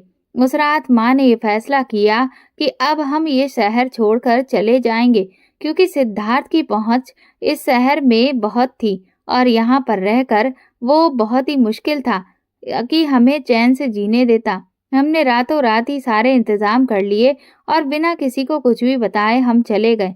उस शहर से निकलकर हम दूसरे शहर में आ गए और आसपास ही माँ ने भी वहाँ अपने लिए एक नौकरी ढूंढ ली। लेकिन मुझे हैरत इस बात पर होती थी कि माँ अभी भी पूनम को छुपाकर रख रही थी। माँ ने वहाँ के लोगों को भी यही बताया कि उनकी एक ही बेटी है और मुझे भी चुप रहने को कहा, क्योंकि अगर सब पूनम के बारे में जान लेते तो उसकी कमी को भी जान जाते और उसकी कमी की वजह से मेरी शादी नहीं होती। माँ ने मेरी शादी की कोशिशें फिर से तेज कर दी और आखिरकार उन्हें एक लड़का पसंद भी आ गया। लड़के वालों को भी माँ ने यही बताया कि मैं उनकी इकलौती बेटी हूँ, ना मेरी कोई बहन है और ना ही कोई भाई है। मेरी शादी सादगी के साथ अमित के साथ हो गई थी। अमित के घर में सिर्फ 2 लोग ही थे, अमित और उसकी माँ, और हम 3 लोग हो गए थे। अमित काफी डिसेंट और अच्छा लड़का था। वो अच्छा खासा कमाता था। उसकी माँ भी अपने काम से काम रखने वाली औरत थी। शादी को कुछ और अरसा गुजरा तो मेरी सास को याद आने लगा कि अभी तक मैंने उन्हें कोई खुशखबरी क्यों नहीं सुनाई है। वो हर रोज यही बात लेकर बैठ जाती और इस बीच हमारी शादी को 2 साल गुजर गए, लेकिन कोई अच्छी खबर नहीं आई थी। और इस बीच फिर एक बहुत बड़ा तूफान आया। एक कयामत थी जो हम सब पर टूट पड़ी थी। ऐसा लगा था कि ना जाने मेरे कौन से कर्मों की मार मुझ पर पड़ी। मेरी माँ इस बीच मर गई। उन्हें हार्ट अटैक आया और वो दुनिया से चली गई। उनके जाने के बाद अब पूनम के पास कोई भी नहीं था। वो तो बहुत ही डरपोक किस्म की लड़की थी। वो भला अकेले कैसे रहती। और तब मैं दुनिया को सच बताने का फैसला किया और फिर पूनम को लेकर अपने ससुराल आ गई और सबको बता दिया कि पूनम मेरी बहन है। इस बात पर अमित मुझसे लड़ने लग गया कि मैंने उससे सच छुपाया। उसकी बातों से साफ पता चल रहा था कि वो हमारे 2 साल के रिश्ते से अब तंग आ गया था। और मेरी सास, जिसे मैं बहुत अच्छी औरत समझती थी, उसने पूनम को देखते ही कहा कि इतनी हीरा लड़की इसकी माँ ने हम लोगों से छुपा रखी थी और हमें इसने ऐसी कम खूबसूरत और बदजुबान लड़की पकड़ा दी। अमित ने भी अपनी माँ की हाँ में हाँ मिलाकर कहा कि अब मैं इसे तलाक दे दूंगा और फिर उसने पूनम से शादी करने की इच्छा जाहिर कर दी। मुझे एक बार फिर से पूनम से हमदर्दी करने पर खुद पर अफसोस हो रहा था, क्योंकि वो खड़े खड़े मेरा बसा बसाया घर खा गई थी। मैं उसे लेकर वापस अपने मायके आ गई, क्योंकि अब मैं भी तलाक के लिए राजी थी। मैंने पूनम को खूब बुरा भला कहा और ये भी कहा कि माँ ठीक कहती थी, पूनम को देखकर कोई मेरे साथ घर नहीं बसाएगा। और यही हुआ। लेकिन मैं वो राज जानना चाहती थी जो सारी जिंदगी माँ ने छुपा कर रखा था। मैं वो कमी जानना चाहती थी जो पूनम में थी, क्योंकि मुझे तो पूनम परफेक्ट ही लग रही थी। मैंने पूनम को खूब खरी खोटी सुनाई और फिर उसे वो कमी मुझे दिखाने के लिए कहा जो माँ ने सारी उम्र छुपा कर रखी थी, ताकि मैं अमित को बताऊं और कहूं कि अब भी करोगे शादी पूनम से। लेकिन जब पूनम ने रोते हुए मुझे अपने शरीर पर वो चीज दिखाई तो मेरी रूह कांप गई, क्योंकि वो कमी जिसे माँ पूनम की कमी बताती थी वो पूनम की नहीं बल्कि मेरी कमी थी। पूनम के शरीर पर मेरा अनमोल रतन लगा हुआ था, वो अनमोल रतन जो किसी भी औरत को पूरा करता है। मेरे ही शरीर का एक हिस्सा पूनम के दाएं गुर्दे की तरफ प्राकृतिक तौर पर जुड़ा हुआ था और पूनम के पेट की वो जगह थोड़ी फूली हुई थी। मुझे बहुत कुछ ऐसा पता चला जो पहले नहीं पता था। मैं और पूनम जुड़वा थी और एक साथ पैदा हुई थी, लेकिन पैदा होने के 5 मिनट बाद पूनम ने सांस लेना शुरू किया था। इसलिए माँ कहती थी कि पूनम मुझसे 5 मिनट छोटी है। पूनम और मेरा शरीर पैदाइशी तौर पर एक दूसरे से जुड़ा हुआ था। हमारे पेट भी आपस में जुड़े हुए थे और मेरी बच्चेदानी पूनम के पेट से जुड़ी हुई थी, जो ऑपरेशन से अलग करने के बाद भी जुड़ी रह गई थी। और अगर उसे ऑपरेशन करके पूनम के शरीर से अलग हटाया जाता तो फिर उसकी जान भी जा सकती थी।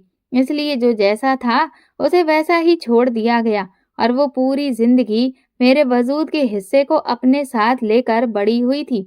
माँ ने चाहा कि वो मेरी शादी कर दे, क्योंकि पूनम की इस हालत के साथ तो शादी मुमकिन नहीं थी। वैसे तो मुमकिन तो शादी मेरी भी नहीं थी, लेकिन वो एक मर्द से ही धोखा खाने के बाद दूसरे मर्द पर ही यकीन करके बैठी थी कि शायद कोई ऐसा मिल जाए जो मेरे बचपन की इस कमी को अपना ले। दुनिया में ऐसे बहुत से आदमी हैं जो ऐसी कमी को भी अपना लेते हैं, लेकिन मेरे हिस्से में ऐसा कोई भी इंसान नहीं आया था।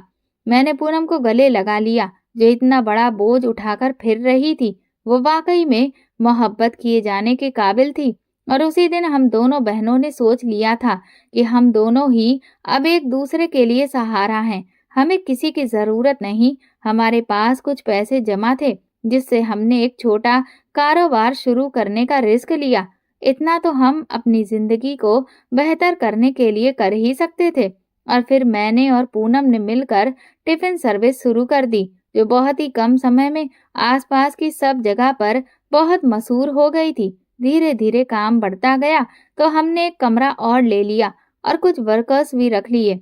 आज पूरे शहर में मेरा और पूनम का साथ में मिलकर बनाया गया खाना, मेरी माँ के नाम पर खोला गया टिफिन सेंटर बहुत फेमस हो गया है।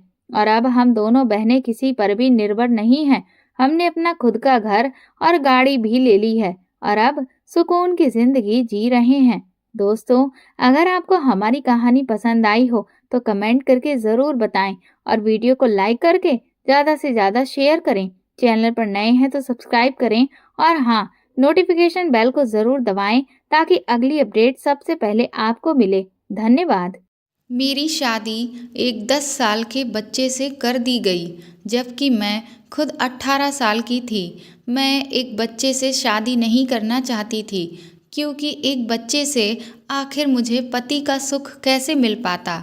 लेकिन जब शादी के 6 महीने बाद मैं पेट से हो गई तो मेरे पैरों तले ज़मीन निकल गई कि एक 10 साल के बच्चे से मैं पेट से कैसे हो सकती हूँ। फिर जब मेरे बच्चे के बाप का नाम मुझे पता चला तो मेरे तो होश ही उड़ गए, क्योंकि मेरे बच्चे का बाप तो मेरा नाम नंदिनी है। मैं राजस्थान के एक गांव में रहती हूँ। मैं एक बहुत ही गरीब परिवार से आती हूँ। मेरे गांव में एक बड़ी ही अजीब सी परंपरा है। मेरे गांव की जो भी लड़कियां गरीब परिवार से आती हैं, उनकी शादी उनसे थोड़ा ज़्यादा अमीर परिवार के लड़कों से कर दी जाती है। लेकिन इसमें सबसे बड़ी आश्चर्य की बात यह है कि जिन लड़कों से हम गरीब लड़कियों की शादी कराई जाती है, वह बच्चे होते हैं। मेरे गांव की कई लड़कियां जो 18 साल या उससे ऊपर की थीं, उनकी शादी अमीर परिवार के बच्चों से कराई गई, जिनकी उम्र कभी 8 साल होती, कभी 9 तो कभी 10। जिन भी लड़कियों की उन बच्चों से शादी हुई, वह अपने वैवाहिक जीवन में बिल्कुल भी सुखी नहीं थी। जाहिर सी बात है, एक छोटा बच्चा एक भरी पूरी जवान लड़की को पति का सुख आखिर कैसे दे सकता है। इस दुनिया की किसी भी लड़की ने कभी भी अपने पति की कल्पना ऐसी नहीं की होगी कि उसका पति एक बच्चा हो, बल्कि हमेशा उसके सपनों में एक राजकुमार आता है जो उससे ज़्यादा समझदार हो और बलशाली हो, जो उसे ढेर सारा प्यार करे और उसका ख्याल रखे। लेकिन मेरे गांव में गरीबी के चलते ऐसी परंपरा बना दी गई थी कि अमीर परिवार के लोग अपने बच्चों के साथ मेरे गांव की गरीब लड़कियों को ब्याह ले जाते थे और उनके सपनों को चकनाचूर कर देते थे। और जो हम लड़कियों के घर वाले थे, उन्हें तो हमारे जज्बातों से कोई भी लेना देना नहीं था, क्योंकि हमारी शादी एक बच्चे से करने के बदले में उन्हें तो बहुत ही मोटी रकम मिलती थी। मेरी कई सहेलियों की शादी इसी तरह से हुई थी, लेकिन मैं ऐसा बिल्कुल भी नहीं चाहती थी, क्योंकि मेरी शादी को लेकर मेरे बहुत से अरमान थे। जैसे जैसे मैं यौवन की दहलीज पर कदम रख रही थी, मेरे ये अरमान और भी मजबूत होते जा रहे थे। मुझे अपने ही गांव का एक बहुत ही अच्छा नौजवान पसंद आ गया। मैं हर रोज़ माँ बापू जी से बचकर उससे मिलने जाया करती और उसके साथ खेतों में घंटों बातें किया करती। उसका नाम राजा था। मैं जैसे जैसे 18 साल की हो रही थी, मेरे अंदर अपनी शादी को लेकर डर बढ़ने लगा था। एक दिन जब मैं राजा से खेतों में मिलने गई तो वह बोला, नंदिनी, मैं तुमसे बहुत प्यार करने लगा हूँ और तुमसे ही शादी करना चाहता हूँ। राजा की बात सुनकर मैं बहुत खुश हो गई। मैंने कहा, मैं भी तुमसे बहुत प्यार करती हूँ, लेकिन मुझे नहीं लगता कि मेरे माँ बापू तुमसे मेरी शादी कराएंगे, क्योंकि अगर तुमसे मेरी शादी होगी तो उन्हें मेरे बदले में मोटी रकम नहीं मिल पाएगी। राजा ने कहा, मैं तुमसे बहुत प्यार करता हूँ और तुम्हारे बिना जी नहीं सकता, लेकिन मेरे पास इतने पैसे नहीं हैं कि मैं उन अमीर घरों के लोगों की तरह तुम्हारे माँ बाप की जेबें भर सकूँ। तुम ही बताओ, क्या तुम मेरे बिना जी पाओगी? मैंने कहा, नहीं राजा, मैं तुम्हारे बिना नहीं जी सकती और मैं एक छोटे बच्चे से कभी भी शादी नहीं करना चाहती हूँ। राजा ने कहा, तो फिर ठीक है, हम ये गांव छोड़कर भाग जाएंगे और कहीं किसी दूसरी जगह जाकर अपनी दुनिया बसाएंगे, जहां हमें कोई भी परेशान करने वाला नहीं होगा। राजा की बात सुनकर मैं बहुत खुश हो गई। मैंने कहा, ठीक है, तो फिर तुम थोड़े बहुत पैसों का जल्द से जल्द इंतजाम करो और अब 2-4 दिन में ही हम लोग यहाँ से भाग चलेंगे। मैं जब घर लौटी तो मैं ये सोचकर बहुत खुश थी कि कम से कम मेरी किस्मत मेरे गांव की उन लड़कियों की तरह नहीं होगी जिनकी शादी एक बच्चे से करा दी गई। उस रात मुझे खुशी के मारे नींद ही नहीं आई, क्योंकि मैं राजा के साथ अपने शादीशुदा जीवन की कल्पना कर करके बहुत खुश हो रही थी। मैं अपने लिए जैसा पति चाहती थी, राजा के रूप में मुझे बिल्कुल वैसा ही पति मिल रहा था। जब भी मैं अपने और राजा के पति पत्नी के संबंधों के बारे में सोचती तो शर्म से मेरा चेहरा लाल हो जाता। 2 दिन के बाद मेरे घर पर मैंने कुछ लोगों को बैठे देखा। जब वह चले गए तो मेरी माँ बहुत ज़्यादा खुश लग रही थी। वह आकर मुझसे बोली, नंदिनी, हमने तेरा रिश्ता तय कर दिया है। अगले हफ्ते ही तेरी शादी है। अब आज से तेरा घर से निकलना बिल्कुल बंद। अब जितना घूमना फिरना है अपने पति के साथ ही जाकर अपने ससुराल में घूमना। माँ के मुंह से ये बात सुनकर मेरे तो चेहरे का रंग ही उड़ गया। मुझे बहुत बुरी तरह से घबराहट होने लगी। मैंने माँ से कहा, आप एकदम से ऐसा मेरे साथ मत करिए, मैं अभी शादी नहीं करना चाहती हूँ। मेरी ये बात मेरे बापू ने सुन ली। वह बहुत बुरी तरह से मेरे ऊपर चिल्लाने लगे। बोले, 18 साल की हो चुकी है, अब और कितने दिन तुझे हम बिठाकर खिलाएंगे? पता है तेरे बदले में कितनी मोटी रकम हाथ लगी है। पूरी जिंदगी तो ऐसे ही घिसट घिसट कर निकाली, कम से कम अब बुढ़ापा तो चैन से जिएं। इसलिए चुपचाप अपने ससुराल जा और वहीं पर अपने पति के साथ जाकर रह। अब तो मुझे कुछ भी समझ ही नहीं आ रहा था। मैं राजा से मिलने के लिए बेचैन थी। शाम को जब माँ गांव की कुछ औरतों के साथ बातों में व्यस्त थी तो मैं चुपके से घर से निकल गई और खेतों में जाकर राजा से मिली। मैंने उसे सब कुछ बता दिया। मेरी बात सुनकर वह भी बुरी तरह से घबरा गया। वह बोला, इतने कम समय में मैं पैसों का इंतज़ाम कैसे करूं जिससे हम लोग भाग सकें? मैंने कहा, देखो राजा, अगर तुम मुझसे प्यार करते हो तो मुझे जल्दी से जल्दी यहाँ से भगाकर ले चलो, क्योंकि अगले हफ्ते ही मेरी शादी है और अब तो माँ ने मुझे घर से बाहर निकलने के लिए भी मना कर दिया है। तो अब मैं तुमसे यहाँ रोज़ रोज़ मिलने भी नहीं आ पाऊँगी। इसलिए अब चाहे पैसे का इंतज़ाम हो पाए या नहीं, लेकिन तुम मुझे लेकर भाग चलो। राजा ने कहा, ठीक है नंदिनी, तो कल रात को तुम मुझे यहीं पर मिल जाना और हम दोनों यहाँ से बहुत दूर निकल जाएंगे। मैंने कहा, ठीक है। घर वापस लौटकर मैंने राजा के साथ भागने की पूरी तैयारी कर ली। मैंने अपने सारे कपड़ों को एक पोटली में बांधकर छुपा दिया और जो भी थोड़े बहुत रुपए मेरे हाथ लगे वह भी मैंने अपने पास रख लिए। अगले दिन रात को जैसे ही मेरे घर में सब लोग सो गए, मैं चुपके से अपने कपड़ों की गठरी लेकर दबे पांव खेतों की ओर निकल गई। सामने राजा को खड़ा देख मेरे तो पंख ही लग गए। मैं बहुत खुश थी, लेकिन यह खुशी मेरी थोड़ी ही देर की थी। जैसे ही मैं और राजा खेतों से निकलने वाले थे, तभी अचानक से मुझे मेरे बापू और कुछ लोगों ने घेर लिया। उन सबको देख मैं बुरी तरह से चौंक गई। न जाने कैसे बापू को हमारे भागने की भनक लग गई।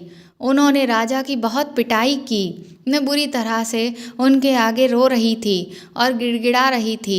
मैंने अपने बापू के पैर पकड़ लिए। मैंने कहा, आप मुझसे जो कहेंगे मैं वही करूँगी, लेकिन राजा को छोड़ दीजिए, उसे मत मारिए। लेकिन वह लोग राजा को किसी जानवर की तरह पीटते ही चले जा रहे थे। मुझे तो लगा कि आज यह उसे जान से ही मार देंगे। मैं एक बार फिर से बुरी तरह गिड़गिड़ाने लगी। मैंने बापू से कहा, मैं आपसे वादा करती हूँ, आप जहाँ कहेंगे मैं वहीं चुपचाप शादी कर लूँगी, लेकिन मेरे राजा को छोड़ दीजिए। जब मैंने ये बात कही तभी बापू ने सभी को रोक दिया। वह बोले, याद रखना, अगर तूने हमारी बात नहीं मानी तो इस लड़के की लाश अगले दिन ही यहीं खेतों में पड़ी हुई मिलेगी। उनकी ये बात सुनकर तो मेरा दिल धक्क से रह गया। मैं बहुत बुरी तरह से घबरा गई और बापू के साथ वापस घर लौट आई।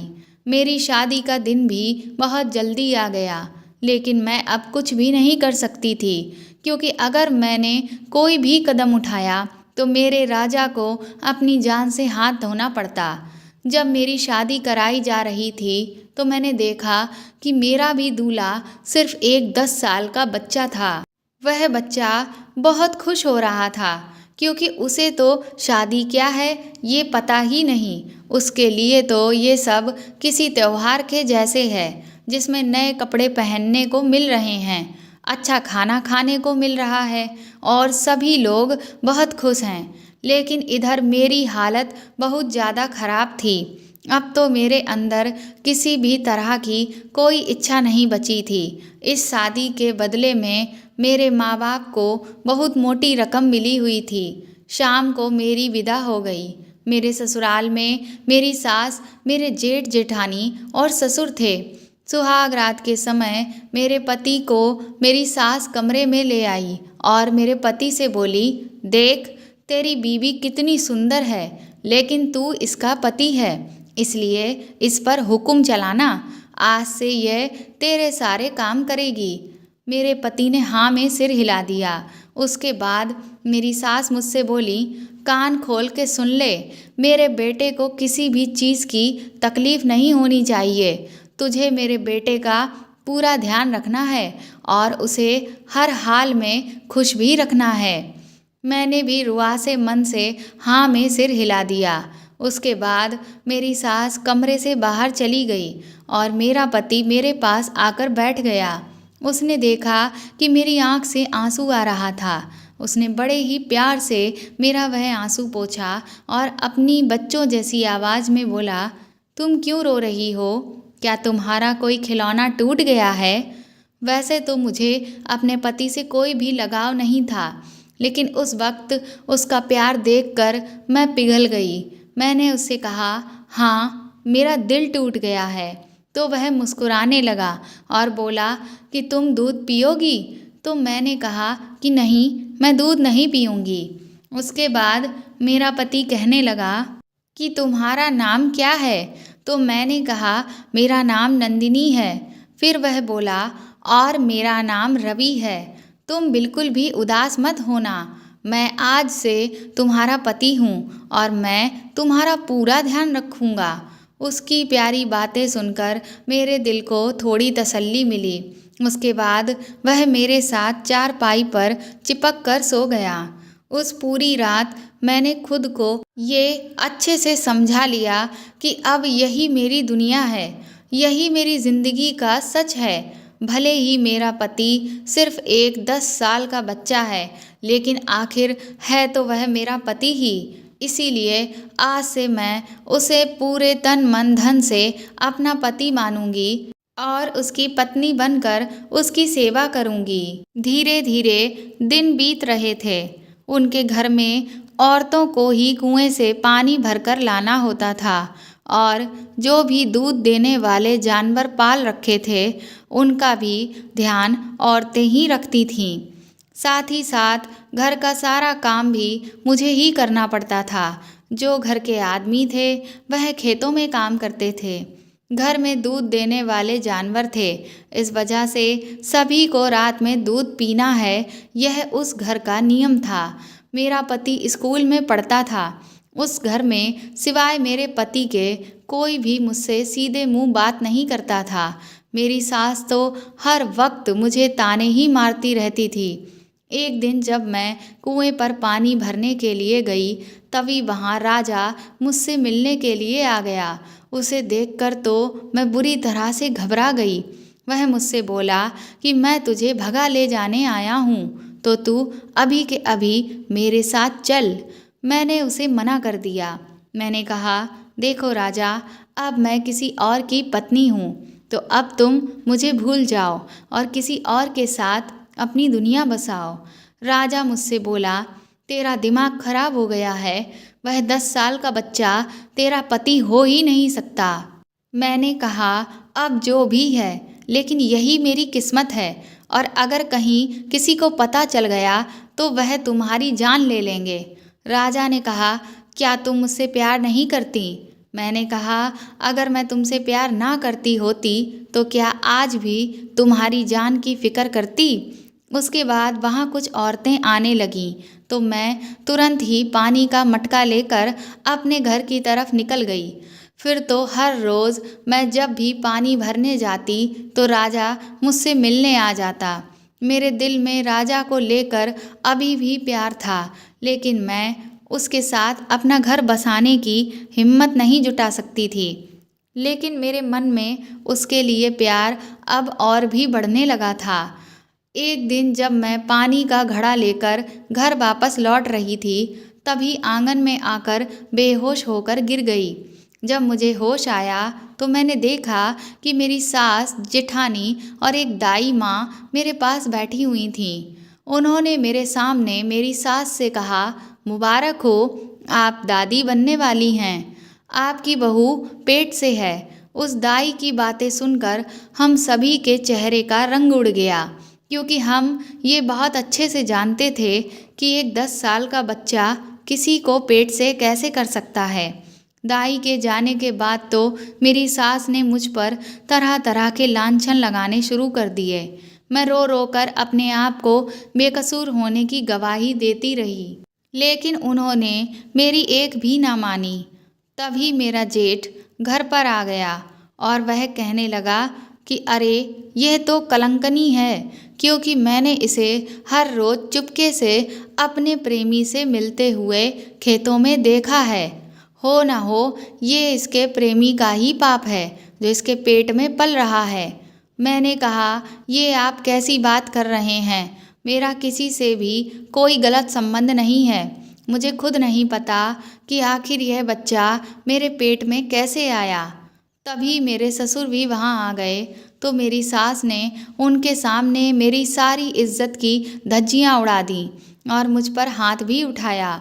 वह बोली, ये तो हमारे बेटे को धोखा देकर अपने प्रेमी के साथ गुलछर्रे उड़ा रही थी और आज उसका पाप भी इसके पेट में आ गया है। मेरे ससुर ने गुस्से में मुझे बहुत बुरा भला कहा और फैसला सुना दिया कि आज के बाद मैं घर से बाहर कदम भी नहीं रखूंगी। उस घर में कोई भी मेरी सुनने वाला नहीं था। मैं रो रो कर बेहाल हो चुकी थी। शाम को जब मेरा पति रवि वापस आया तो मेरी हालत देखकर वह बेचारा बहुत परेशान हो गया। उसे लगा कि मेरी तबीयत ठीक नहीं है, तो वह अपनी माँ से कहने लगा कि वह मेरे लिए दवा लेकर आएं। वह पूरी रात मेरे पास ही लेटा रहा और मेरे आंसू पोंछता रहा और मुझसे पूछता रहा कि मैं इतना क्यों रो रही हूँ। लेकिन मैं जानती थी कि मेरा दुख मैं उस बच्चे को समझा भी नहीं सकती थी। पर फिर भी मेरे ससुराल वालों से तो बेहतर वो था जो कम से कम मेरी तकलीफ में मेरे साथ तो था, मेरे आंसुओं को पोंछ तो रहा था। अब तो मुझे अपने जेठ और ससुर पर ही शक होने लगा, क्योंकि मैं बहुत अच्छे से जानती थी कि मेरा राजा से उस तरह का कोई भी रिश्ता कभी नहीं रहा है। तो फिर आखिर ये बच्चा मेरे पेट में आया तो आया कैसे? अब तो उस घर में सभी ने मुझसे बात भी करना बंद कर दिया था। मैं भी एक जिंदा लाश की तरह अपनी ज़िंदगी जी रही थी। चुपचाप घर का सारा काम करती और फिर अपने कमरे के एक कोने में पड़ी रहती। शाम को जब मेरी सास मेरे लिए दूध लेकर आई तो बोली कि इसमें से तू भी पी लेना और रवि को भी दे देना। आज जानवर ने थोड़ा कम दूध दिया है। मैंने कहा ठीक है। शाम को जब मैंने पीने के लिए दूध उठाया तो उसमें मक्खी गिर चुकी थी। मैंने सोचा अगर मैं सास से कुछ कहूँगी तो वह फिर से मुझे जली कटी सुनाएगी, इसलिए मैंने चुपके से वह दूध खिड़की से बाहर फेंक दिया और ऐसे ही चुपचाप सो गई। जैसे ही आधी रात हुई, मुझे अचानक से ऐसा लगा जैसे किसी ने मेरे कमरे का दरवाज़ा खोला और वह मेरी चारपाई के पास आया। मुझे अंदर से बहुत घबराहट होने लगी, लेकिन मैं ये जानना चाहती थी कि आखिर इतनी रात को मेरे कमरे में कौन आया है। तभी जो भी मेरे कमरे में आया था उसने रवि को मेरे पास से धीरे से उठाकर नीचे चटाई पर लिटा दिया। उसके बाद वह मेरे पास चारपाई पर लेट गया और एक एक करके मेरे कपड़े हटाने शुरू कर दिए। कमरे में इतना ज़्यादा अंधेरा था कि मुझे कुछ दिखाई ही नहीं दे रहा था, लेकिन जैसे ही उसने मुझे गलत जगह पर छुआ, मैं तुरंत ही बुरी तरह से चीखने चिल्लाने लगी। मेरी चीख सुनकर वह आदमी भी हड़बड़ा कर बाहर की तरफ भागा। मैंने जल्दी से खुद को चादर से लपेटा और उस आदमी के पीछे भागी। बाहर तो उजाला था, लेकिन उस आदमी ने अपना चेहरा गमछे से लपेट लिया। मैंने उस आदमी को कसकर दबोचकर नीचे गिरा लिया। तब तक मेरे ससुराल वाले लोग भी बाहर निकल आए और रवि भी जाग गया। वह बुरी तरह से घबरा गया कि आखिर ये सब हो क्या रहा है। मेरी सास कहने लगी, क्या तमाशा फैला रखा है तूने इतनी रात को? तभी मैं रोते हुए बोली, मैं ना कहती थी कि मेरे साथ ज़रूर किसी ने गलत किया है। आज मैंने अपने साथ गलत करने वाले को पकड़ लिया है। देखिए, मेरे पेट में जो बच्चा है वह इसी आदमी की करतूत है, जिसके बारे में मुझे कुछ भी नहीं पता। मैंने उसका चेहरा देखने की कोशिश की, लेकिन उसने बहुत कसकर खुद को गमछे से लपेट रखा था। लेकिन मेरे थोड़ी देर की खींचतान के बाद उसका गमछा जैसे ही चेहरे से हटा, हम सबके तो पैरों तले ज़मीन ही निकल गई, क्योंकि वह आदमी और कोई नहीं, मेरा ससुर था। अब तो हमें काटो तो खून ही नहीं। फिर मैंने रो रो कर पूछा कि आपने मेरे साथ ऐसा क्यों किया? तो वह बोले कि तू बहुत ज़्यादा खूबसूरत है और मैंने अपने बेटे से तेरी शादी करवाई। लेकिन फिर मैंने सोचा रवि तो छोटा है, उसे तो कोई समझ ही नहीं है, तो क्यों ना मैं अपनी इच्छा तेरे साथ पूरी करता रहूं और किसी को पता भी नहीं चलेगा। इसीलिए रोज़ तुझे और रवि को दूध में बेहोशी की दवा मिलाकर पिलाता रहता था। लेकिन आज मैंने कहा, लेकिन आज दूध में मक्खी गिर गई और तुम्हारा ये घिनौना चेहरा मेरे सामने आ गया। मैंने कहा, ये बच्चा तुम्हारा ही है ना? तो वो बोला, बस यहीं पर गलती हो गई कि तू पेट से हो गई, वरना मैं हमेशा तेरे साथ मज़े करता रहता और किसी को कभी कोई शक भी नहीं होता। मैंने अपने ससुर के गाल पर एक जोरदार तमाचा मारा। मैंने कहा, तुम्हें शर्म नहीं आई? मैं तुम्हारी बहू हूँ और तुमने मेरे साथ ये सब किया। और जब मुझ पर इतने गंदे इल्ज़ाम लगाए जा रहे थे तब तुमने भी मुझ पर इल्ज़ाम लगाए। अगले दिन मैंने अपने साथ किए गए गुनाह की पुलिस में रिपोर्ट दर्ज करा दी और पुलिस ने आकर मेरे ससुर को पकड़ लिया। इतना सब होने के बावजूद भी मेरे घर वाले मुझ पर अब भी यही दबाव बना रहे थे कि मैं उसी घर में रवि की पत्नी बनकर रहूं। लेकिन मैंने पुलिस को सब कुछ बता दिया कि मैं अब 18 साल की हो चुकी हूँ और मैं राजा को पसंद करती हूँ, उसी से शादी करना चाहती हूँ। पुलिस ने भी मेरा पूरा साथ दिया क्योंकि मेरी और रवि की शादी गैर कानूनी थी, जिसका कारण हमारी उम्र का फासला था। कुछ महीनों बाद ही मेरी शादी राजा से हो गई और मैंने अपने ससुर के पाप को भी खुद से मिटा दिया। आज मैं राजा के 2 बच्चों की माँ बन चुकी हूँ और उसके साथ एक खुशहाल जीवन जी रही हूँ। तो दोस्तों, आपको ये कहानी कैसी लगी हमें कमेंट करके ज़रूर बताएं और प्लीज़ इस कहानी को ज़्यादा से ज़्यादा शेयर और लाइक करें। और अगर आप मेरे चैनल पर नए हैं तो सब्सक्राइब करके बेल आइकन को ज़रूर दबा दें ताकि आगे भी मैं आपको ऐसी ही अच्छी कहानियाँ सुनाती रहूँ। Thank you.